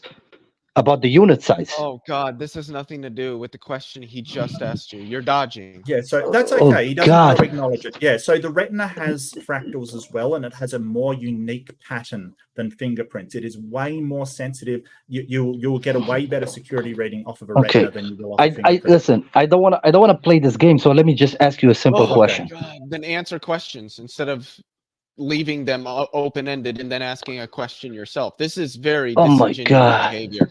Yeah, just let him. Oh go. my God! I wouldn't want to be called out. This channel is like a rose. Leo, This channel is like a rose, and Leo's like the spine on it. God.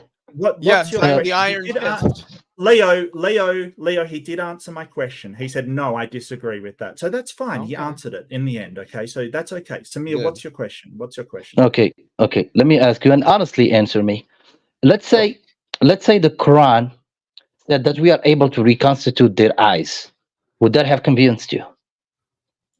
I don't think so. No, I think that just saying we can reconstitute something. I mean, I don't know any way we can reconstitute an eye. If someone loses an eye, we can't reconstitute it. It's not to do with the pattern on the retina, though. It's to do with us unable to build a bionic eyeball. I don't know why, or regrow limbs. Okay, let's say it says we reconstitute the pattern. Question, let me answer it. We can't reconstitute a limb either. We can't reconstitute a knee. Once it's gone, it's gone. We can't reconstitute a spine. Once that's gone, it's gone. There's a lot of things in your body you can't reconstitute. So why in particular does this mean that people have fingerprints that can't be copied? Can I comment on that? Because I recently sawed my thumb in two. Which means that it pretty much regrew after that. It's doing fairly well at the moment, but my fingerprint isn't the same anymore. So it didn't reconstitute. I have a different fingerprint now. Parts of it are entirely gone. It's just flat. Actually, my dad sawed off the tip of his finger with a table saw. I think it was a bandsaw, actually, like sawed it off, and they reattached it using surgical means. And the funny thing was, it was pointed like off to an angle because the bandsaw kind of ground it up a bit. So he actually had the fingertip that pointed like that kind of thing. Yeah, a bit more than that though, CoffeeBreath, a bit more than that. So he would be like, look, I can point around corners kind of thing. He was really funny guy. I can do that with my nail. It points down because I sawed this one off about 2 decades ago. What is with you and sawing fingers off, Peter? No, this was caught between two knives of a machine that I was working with, and this one I sawed off with a saber saw. I did this one myself. Considered gloves. Yes, but the saber saw would go through gloves like through butter. I mean that wouldn't work. Brad, do you realize this is? I wasn't trying to interrupt you, but I was just trying to guide you into answering me. Do you realize that we're talking? You, Brad. That's what he named himself on the screen, genius. Yes, but his name is Don't Mark. worry about it. Nadir referred to me as Brad during the debate, even though my name is Mark. It's just a joke, Samir. Don't. It's nothing about you. We're not making fun of you. We're kind of making fun of Nadir. No. Honestly, I wanted to call you Mark, but when I saw Brad written, so I figured that's what he wanted to be called. It's no problem. It's just a running gag that we had after the debate. It's no problem at all, mate. It's no problem. Okay. Well, if you can guarantee Leo will be quiet for 44 seconds. Not even that. Okay. I cannot guarantee. I said I was trying to salvage your answer by letting you know that the Quran is actually talking about resurrection, not about fingerprints or fingertips being reconstituted during the life. So the examples you were giving me in the arguments were talking about this life. God is saying that after humans die, that's how he's gonna reassemble their skeletons and reconstitute their fingerprints. We're talking about resurrection. So if Muhammad died in the desert and his atoms turned into a fig tree, and that fig tree turned into a fig, and someone else ate that fig, now they have some of the atoms that used to make up Muhammad when he died. Who gets those atoms when they resurrect? Okay. Well, no, Samir, I don't see that as a sign of being true, mate. Like just because they say, "Hey, no, I just want to guide you in the answer. That's all. It's well, a don't bit hard guide to my check, answer. too. Like, just let me answer by myself. And I don't see that it's sort of a holy text saying that, hey, Allah will reconstitute everything, including the fingertips. A, has any significance to fingertips being complex, and B, is any kind of evidence that we will in fact be resurrected, as you say. It's sort of just a claim out there. How would you demonstrate that claim is true? Okay. So, I mean, it's funny because I always get this feeling that when a point is brought up, it's so easy to make it so ridiculous and whatever. No, let me just lay this egg. For example, no two in the world would disagree that fingerprints are so unique. There are scientific papers that I read about fingerprints that talk about the possibilities. It's also something they already knew back then, because they could look at their own fingerprints and at someone else's fingerprints, and they could see they were different. It's not something really special, right? I mean, it's literally something you can observe. It's literally not even said in the text. I asked Mark for the link. Wasn't your claim. That wasn't your claim, Samir. Your claim was the fingerprints were the most complex thing on your body. That was your claim. And then I said, no, the eye is, and you said I was wrong. And then I sort of showed this paper saying you were wrong, and you still want to argue. Sorry, Peter, go ahead. Yeah. No, I asked you to. Okay. So just Leo, just wanted to say that quick. I'm Audi 5000. Peace out. All right, see you later. Also, your brain is the most complex thing in your body. That's just so you know. Later. Well, later, Leo. I guess maybe that's true. I don't know about that. I asked Mark for the link when you were still on the lamps thing. I hosted a show on Arn Ross' channel where Arn was debating Nadir for the umpteenth time about the scientific accuracy of the Quran. And I suggested to Arn that he should rename that show The Silence of the Lamps, because Nadir did not want to answer the question about the lamps, which was hilarious because the chat was blowing up. It is not a metaphor if the sky is filled with lamps that Allah can use and throw at people and at devils. I forgot the jinn. At the jinn. So it's not a metaphor if that is how it's described. The lamps can be thrown at people and at jinn. You can't throw a metaphor at a jinn. That's impossible. Okay, if the Quran was one verse, there is a verse that says "Atba'nahu shihaban taqib." We hit him, or we chased him, or we had him followed by a shihab, would be a piercing torch. And when you look at asteroids, they are literally lit, and they when they pierce the atmosphere. So that's a very good, accurate description of what it is. But earlier you said it's a metaphor. So now you're choosing a different explanation because I just. It is still a metaphor. It is still a metaphor. It is still a metaphor. I spent about a year and a half hosting the show, reading the Quran with several ex-Muslims, and at some point even a few Muslim, still practicing Muslims on the show. I can tell you that when it comes to most people in Arabic countries, you're wrong, because it's not. They don't see that as a metaphor.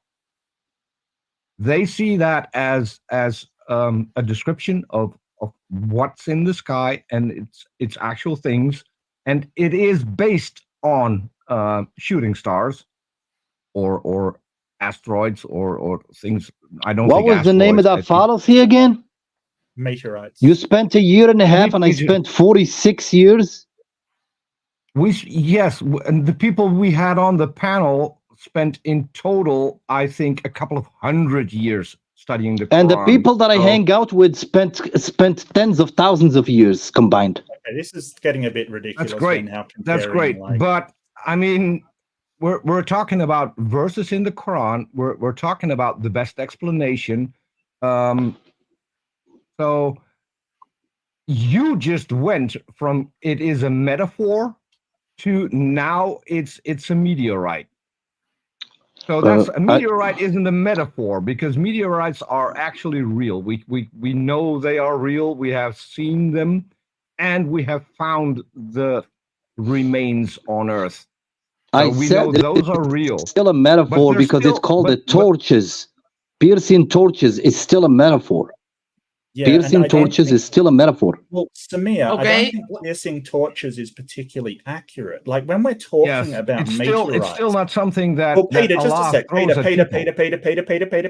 When we're talking about meteorites, we're talking about a rocky or metallic body that has fallen away from some sort of orbit or in some sort of parabola around the sun that has entered the atmosphere, and it's not like it burns up a bit, but just saying flaming torches piercing that's not accurate. I'm really sorry, it's not.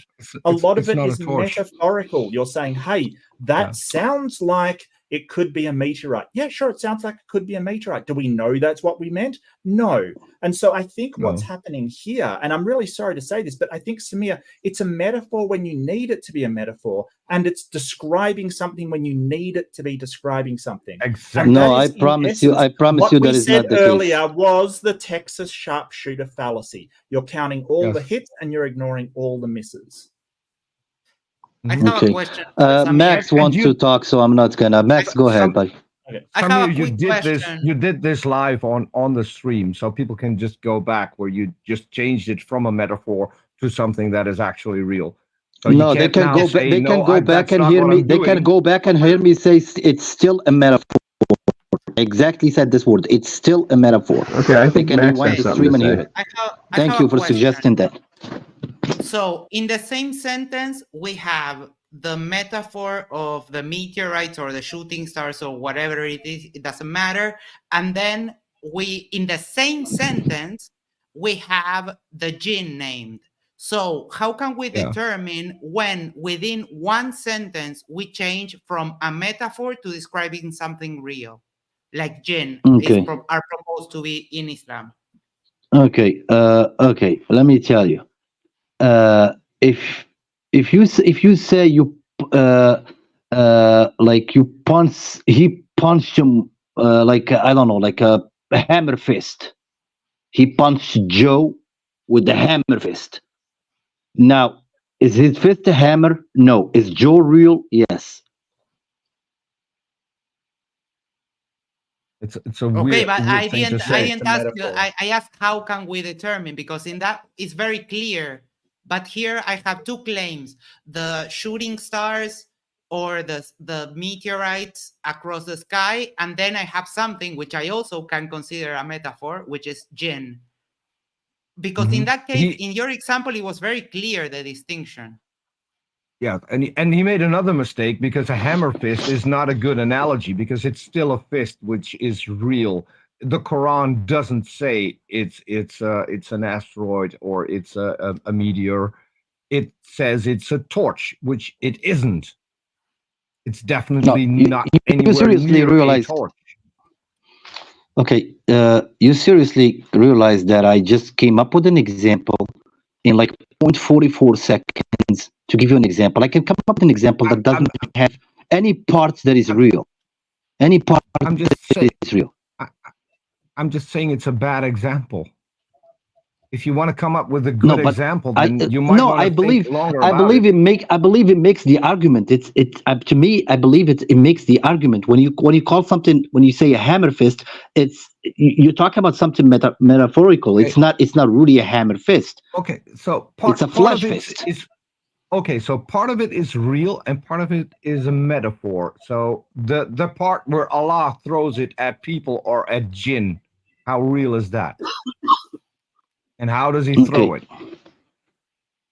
And how accurate is he? How many people has he hit? Because I don't recall people ever being hit by a meteorite. People, jinn are not people. 1 second. We Jinn have are a not super, people. one The second. Quran says the One Quran says second. people and jinn. One second, please. No, we it have doesn't. We have a super chat, Mark. Do you want me to show it? And yeah, we well, can I'll address read it out because it is from one of my wonderful people out there. Just a Lord of Fools for $5. Thank you so much, Jester. My father spent decades reading The Lord of the Rings, and I won plenty of debates about details of it, despite only reading it once. Accuracy matters more than time, and I could not agree more. Yes. I'd like to say something real quickly. Oh, and there's a new thing on YouTube. There's a new thing on YouTube. You can now actually like super chats. So make sure you hit the like button for that particular person too. Hey, Peter, can you support your claim that it was thrown at humans, at people? I know that we discussed it on the panel for a long time, and I know that there were I think two practicing Muslims on that panel when we discussed it. I don't know the verse anymore. I'm the producer of the show, so during the show I need to make sure that the show goes out correctly. I need to monitor the chat and put questions into the private chat so Arn could read them out.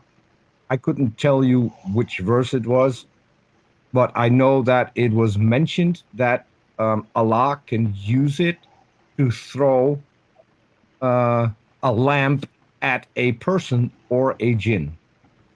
No, that is not true. I'll just save you time, and I'll just tell you that the combined years of experience with the people you hang out with came up with the wrong statement.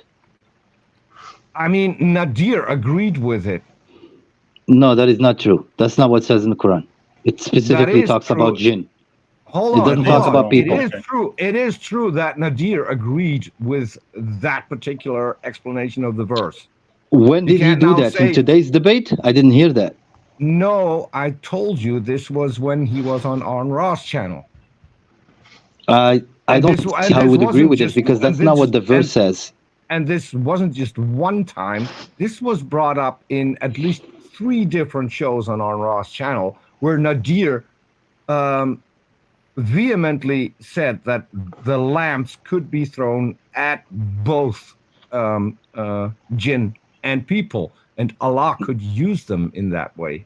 Okay. What he didn't want to explain, what he didn't want to explain is what the lamps were, because the lamps in the sky cannot be asteroids, because the lamps in the sky are also stars, and there's no way that a star could be thrown at Earth. Pretty Not terrible ever. sign. Sorry. Yeah, that wouldn't work, and you wouldn't hit a particular jinn. You would just annihilate the entire planet, because most stars are bigger than our planet. So the verse is inaccurate in several different ways. Even if you're going to use it as a metaphor, you're going to fail. And it is a claim that Allah made, apparently. So Allah is wrong. We know for a fact that he's wrong because Allah didn't know what a star was. I don't even know where to begin to answer you because I asked you to just give me a proof for what you said, because you said I was wrong. So you had to provide proof. And the verse that you're quoting, the name of the whole surah or the whole chapter is called Al-Jinn, Surat Al-Jinn. Yeah. And the whole all the verses قل أوحي إلي أنه استمع نفر من الجن فقالوا إنا سمعنا قرآن. Anyway, I'm not gonna bore you with this, but the whole verse talk about jinn. There is no mentioning of humans. And I was waiting for you to give me proof for humans, and then you moved on to like 3 or 4 different points, and I don't want to chase you everywhere. So just establish with me that was wrong, and then move on to something else so I can answer you. I'll see if I can find it. Okay. Samir, I think I read I'm a Christian. I read the Bible. I hold the Bible as a holy book, and I find things in the Bible that are scientifically inaccurate, and I see those things, and it doesn't trouble my faith because I don't hold to the Bible as a scientifically accurate book. I hold to the Bible for different kinds of truths. If you're holding on to the Quran because it's a scientific book, when you run across things that are scientifically inaccurate, it's going to be problematic for your faith. If instead you take the Quran on its face as its own kind of document and read it for what it is, which is not a scientific book, then you won't suffer that same consequence. You'll be able to accept it for what it is, and it won't cause the same kind of jeopardy to your faith as it's causing. I don't know if it's causing any kind of jeopardy to your faith right now, but it probably should if you're saying that this verse in particular is scientific, because scientifically there's no such thing as jinns. Okay. I think you heard what was the first comment that I made when I came on the stream. I came to defend that the Quran is SING, scientific, not scientific. And something else that people don't understand is that in order for me to be Muslim, the rules of being a mu'min, Isa would know what is mu'min. I'm pretty sure some of you here would know too. I have to believe, among the things that I have to believe in is the previous books. So I believe in the Bible, I believe in the Torah, I believe in all the prophets, whether they were whose names were mentioned in the Quran, which were 25, and the other thousands who weren't mentioned in the Quran. So as someone who believes that the Bible is from God, I also will defend the Bible that it's a book of science. And the reason why, and I would not use the word science, the reason why is because at the end of the day, it's all about believing. If I showed you that the suitcase had $1 million and then I asked you, do you believe? There is no point of asking that question. If I give you a closed suitcase and I tell you there is $1 million in it, then I can talk about believing or not believing. But if I open the suitcase and you see it, which is the science would be, the accuracy that they're asking for, then there is no point of believing. Now we're talking about knowing, not believing. So this is the point that I came to defend. If you're talking about this book as its signs that you want to hold to, then what's the point in defending the literal truth of these lamps are torches and these must literally be accurately represented as meteorite? You're talking about science, so just why even bother with that discussion at all? And that's a very poor argument, Samir. I also want to address that. That's a very poor argument saying, hey, if I show you, then I don't have to ask you. Because what we're talking about is what's the best way to get to the truth, what's the best methodology. And so if you want to know, not just believe, if you want to know whether there's money in the suitcase, just having a guess at it isn't a good way to determine that's the truth. The best way is to open up the suitcase and see if there is money in there. Like, it's sort of like you're sort of saying, hey, I've got this alternative way of finding the truth that involves signs, but I don't want to actually like use the most reliable method. I want to use the method that feels good to me. And you can do that. Like, I'm not saying you can't do that, but I'm really sorry. That's not what I'm interested in. I want the most reliable way to find out if, in fact, this book is saying things that are true. And so the way that you've described just isn't very effective. I'm sorry, it isn't. Okay, I'll modify the example a little bit. I'm sorry, Peter. Would you give me just 30 seconds? I'll just modify the example slightly. I just want to correct what I said, because you were right. It is verse 67:5, and it is missiles for the devils. It also states that the nearest heaven is adorned with lamps. These lamps are the missiles. So basically what it says is it's referring to stars, and stars cannot be flung. Okay. Okay. I'll get back to the point. Sorry, I just don't want to lose my train of thoughts. Go ahead. I just wanted to correct and say that you were right. It wasn't to be thrown at. Okay, thank you, Peter. Let me just modify the suitcase example a little bit. And this is something that we deal with, like when the SWAT team comes up or the bomb team comes up. Let's say there is a suitcase left somewhere, and now the suitcase is closed. They can just open it and find out if it has explosive or not. But now, is there signs that suitcase could be dangerous? If there is if there is a phone call, there is a threat, there is a tip, there is a terrorist that took a certain flight, those are all signs. If you have all these signs, then they would lead you to believe, not know, to believe that suitcase might have explosives in it. So these are the signs I'm talking about. If there is signs that lead you to believe in something, that the Bible is true, that the Torah is true, that the Quran is true, that it came from God, those are signs that are going to lead you to believe, not to know. So it still doesn't. No, hang on. I got to address this. Peter, I got to address this because it was to me. Okay, so he's modified his analogy, and I love it. I love this sort of modification that you've done. So we get a tip off. There's something in the case, right? What we don't do is just believe that it's a bomb and leave it there to explode. That's what we don't do, Samir, because that's dangerous, right? That is a silly way to engage with a bomb. What we do is we take that on board and then we investigate further. We send the bomb squad, we send the robot, we send experts in analyzing these things, and then we open it up after taking all precautions to ensure our safety. We still investigate. You're sort of saying, hey, if you think there's a bomb, we just leave it there and say, no, we don't look at it. No, that's not what we do. We get in people who can study and examine and do testing and maybe use a robot, which is also a product of science, and actually investigate what is in fact in the bomb. Because if you take your example, you will never know what's in the suitcase. It could just be a clock. It could just be a clock. But you're saying, hey, no, don't look at, see if it's a clock. Just leave it. All of these, that's what I wanted to say. I didn't say leave it. I never said leave it. All of these signs still don't make the suitcase contain a bomb. I never said leave it. I never said leave it. That was never my argument, to leave it or not. No, but you can't get to the conclusion that it's a bomb either. Okay.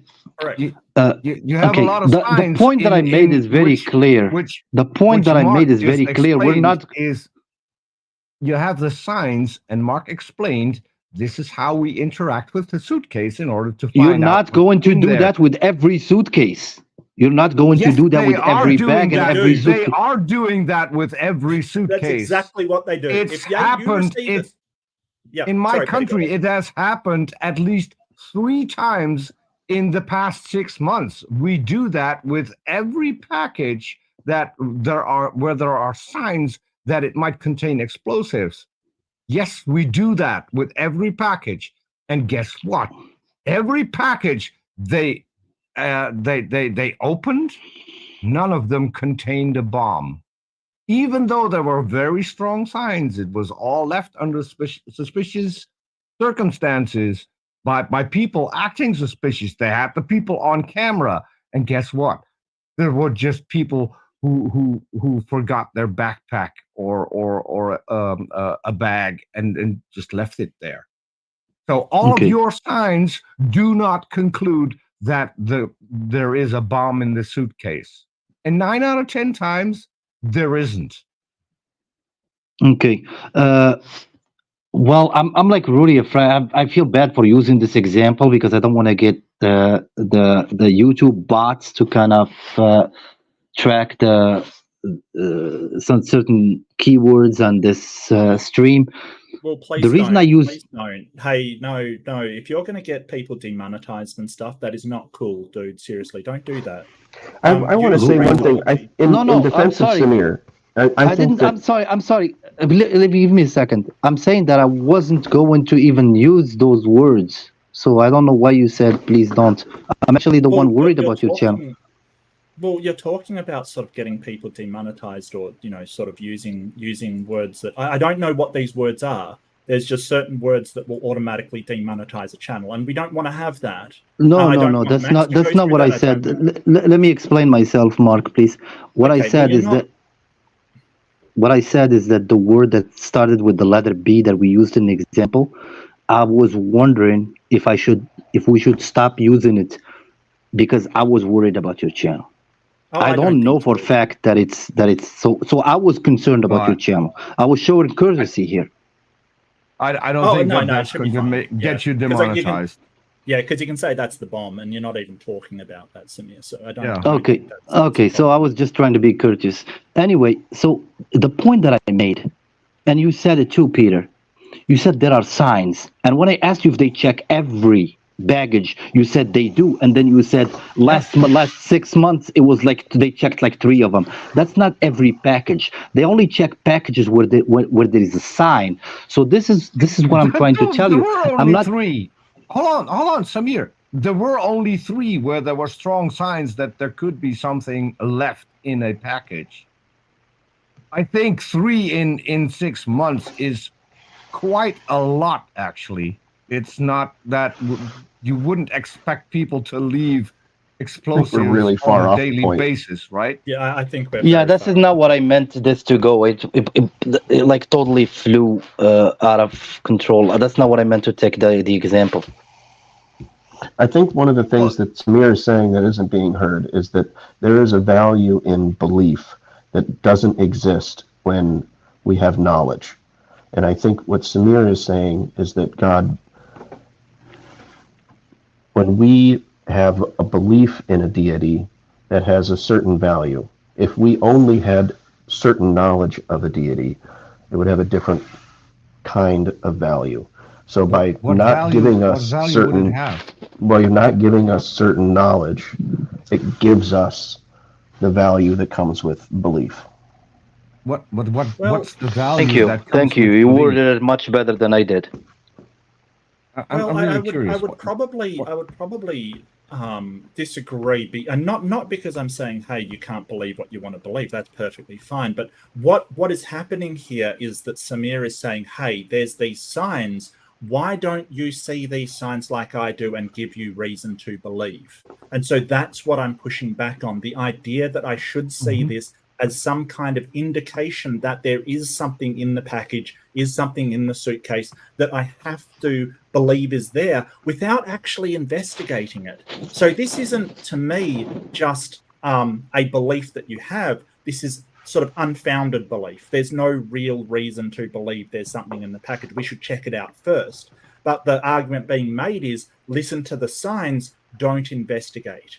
And that's what I have the problem with. And that's why I can't just say, hey, I see the signs and so I'll believe, because I'm skeptical. I don't work like that. I may see signs. I think at that point, when you see signs, you say, hey, I want to investigate further. If you investigate further and don't come up with anything, well, I'm sorry. That's just, there's nothing to believe there. In my opinion, that's how I work. Well, I have a question to sorry, just Coffee 1 second, Coffee Breath, and that's not saying that you're wrong for believing in that. I'm just saying that's how I work. That's just me. Okay, so yeah. I'm really curious, Coffee Breath. What is the value in believing in a God? The erosion of free will. If you have absolute certainty, then you can't freely choose to believe in something. I don't think we have free will anyway. So that, for me, there's no additional value. I'm a bit of a compatible. This will go down a long road. I totally. It's going to be real question. Most believers I've talked to will tell you that you have free will, because I think you have free will. At least the God of the Bible allows you to sin, which means that you have free will. You can't have free will if you read if you interpret the Bible correctly, at least according to my opinion. But most Christians will tell you differently. So I'm really intrigued. What do you mean by the erosion of free will? What do you mean by that? Like, are you saying that not believing in God erodes free will, or believing in God erodes? I'm a little confused. I'm sorry. If you have belief in a deity, then you can believe in that deity, or you can not. If you have certain knowledge of a deity, then you can't choose to believe in it or not. You're persuaded by the. Well, I don't think you choose to believe. You can't be persuaded if you don't have free will. I'm a doxastic voluntarist, so I think that you can choose beliefs. I'm a doxastic involuntarist, so I think you're convinced, and you can convince yourself. I think that sort of convincing yourself is something that we do, but I think that the inception point of that idea will always be known deep down. I think that you will be aware that you have convinced yourself, and it won't really be a true belief. I think that we do that a lot. Like, deep down, we know that that's not something we really believe. I don't like I get where you're coming from. I just don't think we should like could I ask you to not believe in God right now? Is that something you could do? Mm-hmm. I mean, I'm agnostic Christian, so I would be in a different camp than many other Christians. Okay. Or could you just believe in Bigfoot is in my garage right now? Yeah. Okay. He's free to believe it if he chooses to. You could actually believe. Can you that. send a donation to Bigfoot because he's really hard to maintain? Needs a lot of food. I don't think you believe that. I don't think you believe that at all. Yeah, I don't think that either. No, but the point he's trying to make, I mean, he whether he believes it or not, there are people that believe that Earth is flat, and they chose to believe that. But the point we're trying to make is that you can't make yourself believe something that you do not believe. That's impossible. That is not true. That is not true. When two nations are at war, that is true. Samir, just I think you can be convinced of things. Like you can convince yourself of things through repeated affirmations or negations over and over and over. I think you can convince yourself. But what I'm talking about is just the switch. This Bigfoot Jesus in the chat. The switch from non-belief to belief. It isn't that easy. It requires something to be a catalyst for that change, and I don't think that's necessarily voluntary. I think that we sort of have things convince us, like you were talking about, and then we start to reinforce that to ourselves. I think it's a long process that requires outside intervention in order to change your mind. I don't think we can just change our beliefs by themselves. What is voluntary? What is voluntary is going to look for things that confirm the thing you want to believe, which is the confirmation bias. So people will go out and look for all kinds of evidence that will confirm what they would want to believe, and then at some point they can convince themselves and actually believe it. That is not true, but that is not necessary. That is true because I've done it in the past. I've done it in the past with the whole ancient aliens thing, which started out with Eric von Däniken. I read his book, and then I started investigating. And there were a lot of things, and people were making it very plausible. And so at some point, I was convinced that this guy might be onto something. And then I found out it was all bogus. Okay. So now I no longer believe it. But this is actually, you mentioned flat earthers. This is what flat earthers do. They go watch YouTube videos. Let me give you a contradiction of that. When two nations are at war, you got almost unanimous belief from either side, from either population. It could be 100 million over here and 300 million over here, that their side is right. No. And I can tell you why, because I live in the Netherlands. We had the Second World War. I have a lot of friends in Germany who during the entire war thought that it was wrong what Germany was doing. And that was a massive amount of the population. So you're definitely wrong. Well, I'm intrigued. How does that got to do with stochasticism? How does that relate into what you believe changing?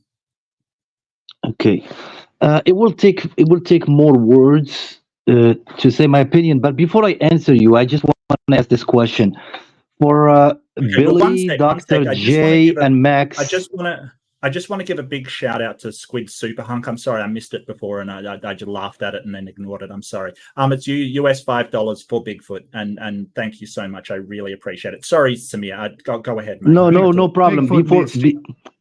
Before I answer, I just wanted to ask Billy, Dr. J, Isa, and Max if we kind of bullied them out of this conversation, and I apologize if we did, because we kind of played tennis here with this argument. If you guys had something to say, we can be quiet for a little bit. It's fine. I have the power. If I want to silence you, I can just click a button. Don't worry about it. Yeah, he's a All right. What about the other three? No problem. There can only so many people have a conversation at once. So you guys go ahead. I'll drop out soon. Okay. So I'll make my point then. I'll make my point then to kind of defend CoffeeBreath's point a little bit. The way I see it is that everything in this universe, everything, including us, is deterministic, except for 0 point, a microscopic number for ourselves, that we have a free will. At any given split of a second, there are trillions of transactions that are happening in your body that you're not responsible for. There is things that happen inside your cells and neurons and things. Trillions of things happen in every split of a second that you're not responsible for. And besides the living things, besides humans having that free will and this, which is that little microscopic number, nothing else, everything else is deterministic. And this is how we believe that God made the universe. So for us, God told us what we're supposed to do. It's not like he gave us that free will. This is what I believe. It's not like he gave us that free will and say, do whatever you want. He says, this is what I want you to do, but I'm going to give you the freedom to whether do it or not. So now, do I want to behave like everything else? Now you're contradicting yourself. Let me finish contradicting myself. Let me finish contradicting myself, please. Yeah, let me just finish. Peter, and then jump in, mate. Just So what I believe is that everything else in the universe, for example, if you touch fire, it would burn you. If you touch electricity, you will get electrocuted. If you go somewhere where there is no oxygen, you will suffocate. Everything is deterministic in the universe, except for us. We have that choice. God told us what the rules are, and these rules. So when we talk about the word believe earlier, this is the point that I was trying to make. That belief is just not about. It's not about the science. This is like a fraction, science or signs or all that. This is just a fraction. There are other aspects of it, like both Islam and Christianity. They say that, for example, Islam, and I know Christianity says the same thing, that you are not a true Muslim unless you like for your brother that which you like for yourself. For example, any subjective morality would not tell you that, oh, you got to like for other people what you like for yourself. Samir, I have a quick question. I have a quick question that will destroy. I have a quick question that will destroy what you just said. Can I ask you that question? Sure. Then it must be deterministic then. Yes. So let's say is Allah omniscient? Yes. Yes. Okay. So if Allah knows that I'm going to die an atheist, is there anything I can do to become a Muslim? Okay. This is you're not going to destroy anything. This is funny that it's a very simple. It's a very simple question. It's a yes or no. It's a yes or no question. No, it's not. Okay. No, I can. I mean, I can answer you. I can answer you. Honestly, I'm going to answer you. Mm-hmm. Here's what we believe. God. This is what we believe as Muslims. God, before we were created, we were each given the challenge in front of us. And we accepted the challenge. And God in the Quran says that the challenge was given to many creatures, and the humans have accepted the challenge, and human has transgressed against themselves for accepting the challenge, for having this choice. So when we were given this, it doesn't answer my question. It doesn't answer my question because I didn't ask what happened before I was born. I'm asking right now. If Allah knows that I'm going to die right now, at this point in time, Allah knows that I'm going to die an atheist, can I become a Muslim, yes or no? Okay. God gave you the choice to become a Muslim or not. God knows. Question. Yes, you can become a Muslim. Yes, you can become a Muslim. To be omniscient, you must know everything that can be known. And if God can't know future events because we have free will, then God can't know if you're going to die an atheist or not. Exactly. Okay. No, So the answer is not to the my case. question, Samir, I'll help you out. The answer to my question is no. I cannot No, become the answer a to your Muslim. question is it's a malformed question because you started your question with, if God knows that I will die an atheist. God doesn't know that you will die an atheist, so it's a malformed question. So God is not omniscient. No, but Then no, he's but not that omniscient. And no, I asked Samir specifically whether or not Allah was omniscient, and he said yes. Yes, so God that is rules omniscient. out that rules out How? your option, because there is only one end conclusion, right? I can only die once, and I will die either an atheist or a Muslim or a Christian, but There's an infinite set of endpoints. I can't die as all three of them, because I'm only going to die one time. But as omniscient, God should know which of those endpoints will in fact be the causal outcome of any. But God knows those things at time X. God does not know those things at time X minus T. Then T he's not. X. Then he's. Yeah, then but he's that No, means to he be knows it from the omniscient, starting. to be That omniscient means he doesn't mean knows to it. know That everything means he ever. knows it from the starting of the universe. Yes, it does. That's what it means. It Yes, means he knowing does. it. And according to the Bible, the God of the Bible actually knows everything you're going to do from before you were born until you die. There's a different disagreement about God's existence in time and its knowledge of temporal events based We're on not its. talking about God's existence Peter, in if you time. want to We're hear what talking people about- have to say, you have to about- not talk over them. Yes, but we're talking about our existence. I'm trying to not talk, God's. but you won't let me talk. So, in order for God to have knowledge of an event, the event has to happen.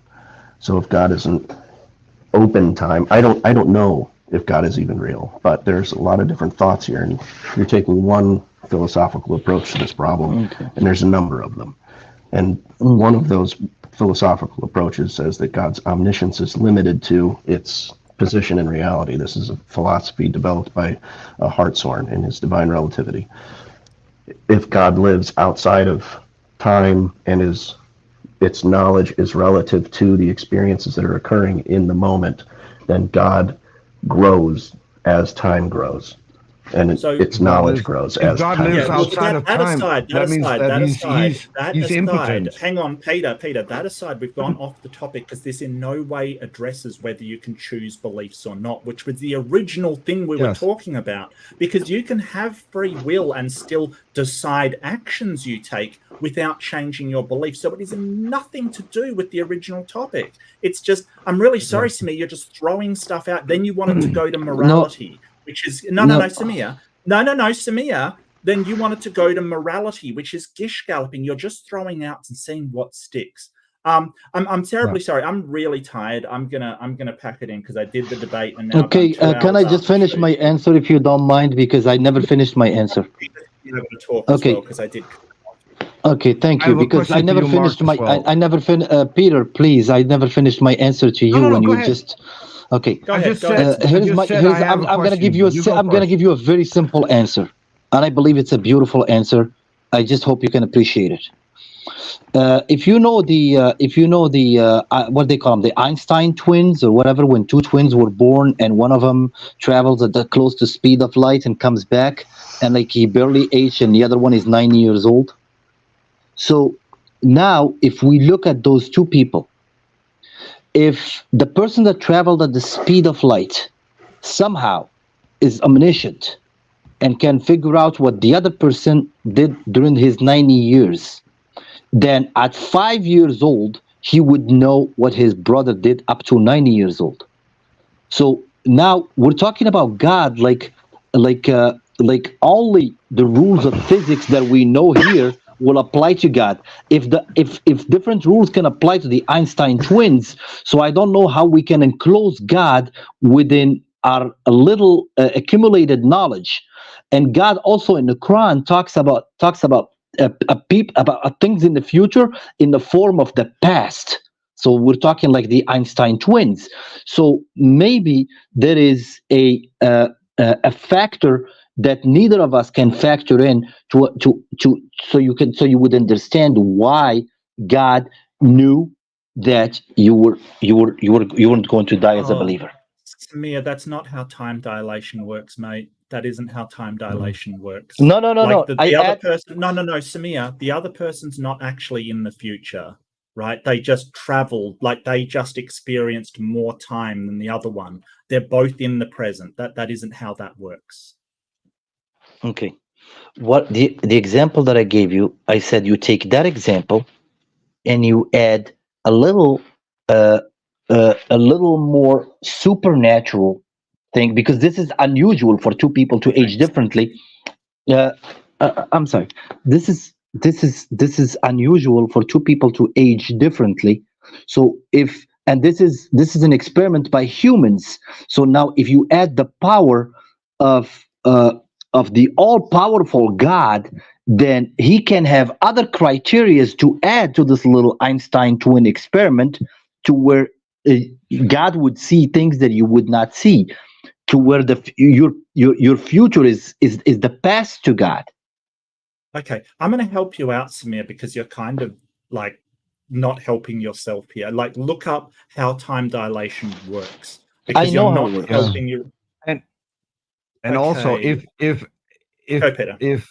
your future is the past for God, then you could have answered my question whether or not it was possible for me to die as a Muslim. But I have a question, Mark. Are you going to mirror the debate on your channel? Yeah, we'll do. Yeah, absolutely. I am refusing to watch modern day debate. Peter, Peter, do you know if you're going to die as a Muslim? Peter, do you know that? I know for a fact that I'm not going to die as a Muslim, based on the knowledge I have and based on the failing to meet the burden of proof of both the Quran and every Muslim I've come across so far. Okay, let's not say Muslim, just say a theist in general. So you know that. Yes, I'm more than happy to say theist, because the same thing goes for the Bible and Christianity. So you made that assumption based on the knowledge you have now. It's you not don't know that 20 years from now you'll have a different knowledge. No, it's not an assumption. If you study some of the holy books and you come up with things that are 100% wrong, then there's no way that those books could be the word of an all-knowing God who created the universe, if this God doesn't even know what he created, how he created, and in the sequence he created it in. So there's no coming. I'm gonna there's no interrupt coming, real quick and just say no I'm going to coming bed. back So from that. good night, everybody. Good night, CoffeeBreath. Really Good talking to you. I wouldn't mind talking to you again. It'd be awesome. So Peter, you guarantee that you're not going to have an experience in your life. Let's say, for example, you were very sick and Jesus came to you. You witnessed that. It was subjective to you. It wasn't to the whole humanity. I'll help you out with that. I think Mark can confirm that, because I've told it on my own channel several times. I told it on different other channels as well. I had an alien experience, and I still do not believe that I saw an actual alien. Okay, no. Let's say, does that help you out? No, it doesn't. If I saw Jesus, that would take some pretty good convincing to make me actually believe that was Jesus. No. So far I'm in the ballpark where I think he never existed. He's an amalgamation of several different characters. I'm just trying to make the distinction between your knowledge now and your knowledge in the future. So you're in bed, you have some terminal illness, and you had a vision of, for example, Jesus coming to you, and he put his hand on your chest. And let me just lay this egg before you boil it. So he put his hand on your chest, and he tells you, get up, you are cured. And then you wake up from that coma, and you see the doctors around you like shaking their heads, and it's like, wow, he's cancer free. Wow, what happened? Would that be an experience for you, or would? Yeah, I wouldn't believe that it was Jesus who cured me, because if I open my eyes and the first thing I see is doctors. No, they're baffled. They're baffled. The doctors are baffled. The doctors are baffled. They don't know what the heck happened.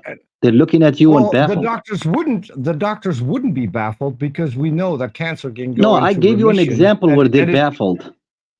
Let me Okay, finish. okay. So this is getting away from us into some kind of wild hypothetical thing that's never happened. And so I think that at that point you would have to be there to evaluate it, Samir. Like, what reaction would I have if this thing happened? I don't know. I've never been in that situation. Can we wait until it actually... No, Samir, can we wait until it actually happens? And I'll say, hey, that would be evidence I would like to look at. But what happens if we look at it and we find that it's natural remission? What happens if we look at it and we find out it's something else? What if we look at it and we find out it's aliens? What if we look at it and we find out that it's magic? Like, there's all these what ifs you're going through. You know, what if we look at it and we find out that it's a herb that cured it? We don't know until we actually go investigate. And this is the problem that you have. You're saying, hey, there's this sign that there's something in the suitcase. Don't look at it. Just believe that it is what the sign says. No, that's not what we do. We go. Mark, I'm sorry. That wasn't my point. That wasn't my point. Samir, at that point, we will want to go and investigate it and find out what it is. If it's truly a miracle, then we'll find out it's a miracle. But we'll cross that bridge. So you just made my point. Samir mentioned. No, I'm sorry. I'm sorry. I was waiting for Peter. Peter, I was waiting for him to finish because I know. I just want to as well. Please, just 1 second. He just made a point. No, because he just made my point for me. He said at that time he will investigate it. My point was not to make a miracle, and I only used Jesus. To show some respect to other religions, like, because usually I wouldn't. So anyway, Peter, and it could be Muhammad. Peter. No, so my example, Peter. You asked me. Oh my God, I don't like to. No, I'm answering Mark. Peter, please, just 1 second. So Mark, my point with this example was not. My point was just to refute the fact that he said that he knows that he will die as an atheist. I was just trying to give him an example that something miraculous could happen. He could change if he's asking that if God knows, and then he's telling me that he knows. Samir. When we use no, Samir, I'm here. You asked me the question. Peter, sometimes when we use no, we're not saying we have absolute knowledge of all prior events in the future.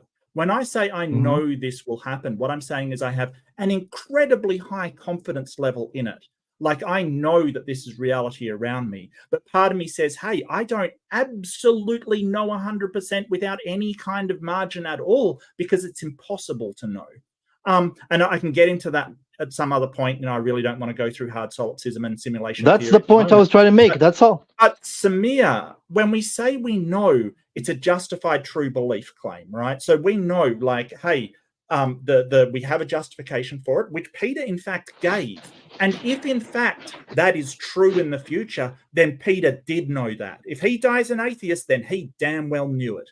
If he doesn't die an atheist, then he's wrong and didn't know it. But until we get to that point, we don't know for 100% absolute certainty whether Peter does know or does not know, because the outcome has not yet been presented to us.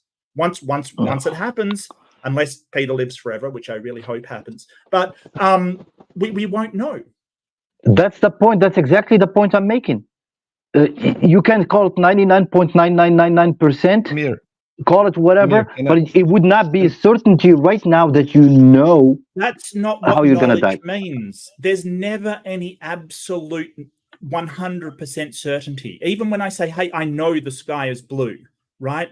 It could be a simulation and none of it's real and there's no sky, right? Nothing is ever what you're claiming it to be. When you say, I know, it's absolute certainty. He's not saying absolute certainty. He's saying he knows, as in it is a justified true belief. And we will know if Peter has a justified true belief when it happens. So that was the point I was trying to make. Exactly the point I was trying to make. And Samir, for your example, do you know that you can induce such a vision if you would really want to?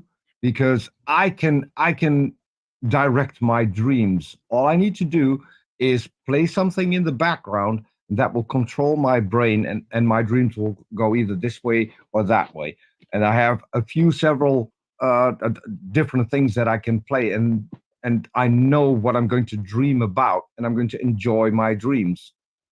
People can actually control their dreams. You can even You can learn to do that. I can't do it, but people can control their dreams while they're dreaming, correct their dream, and put it, lucid dreaming.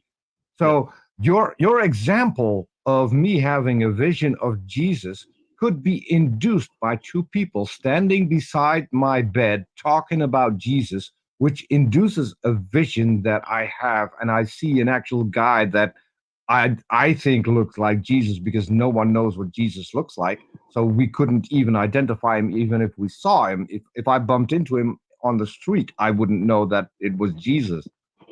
But I can have that. I can have that vision induced, and then think when I wake up, "Hey, I saw this guy with a beard, and he looked like Jesus." It doesn't mean it's Jesus. It here, guys. Peter, I'm going to call it here. I'm way too tired. All right, just finish. Wrap it up. Problem. Wrap it up, because I do want to get off the. That's it. I wouldn't even accept the hallucination or the vision or whatever you say without investigating, which is what I did when I had my alien encounter. I didn't accept it as real until I figured it out and found a decent explanation based on science that explained it to me. And that but you never experienced controlled dreams, but you are accepting the testimony of other people who did. Isn't that like a double standard? Samir, Peter. No. I have to go. I have to get something to eat. Yeah, okay. It's like way past lunch, and I am really hungry. It's like 3 o'clock in the afternoon. So, I want to give. So I did a mistake earlier, and I really want to give a big shout out to Adam Scott. I'm really sorry, Adam. I wasn't I was still getting a handle on chat from sharing on this platform with my chat. So I really apologize, mate. I missed your membership. You gave out 10 memberships, and I will sort of give you a heads up in the description in the chat. Thank you so much. I really appreciate it. And I'm so sorry for missing that. My fault completely. I do apologize. So Adam Scott's amazing, and I do want to give him a big shout out.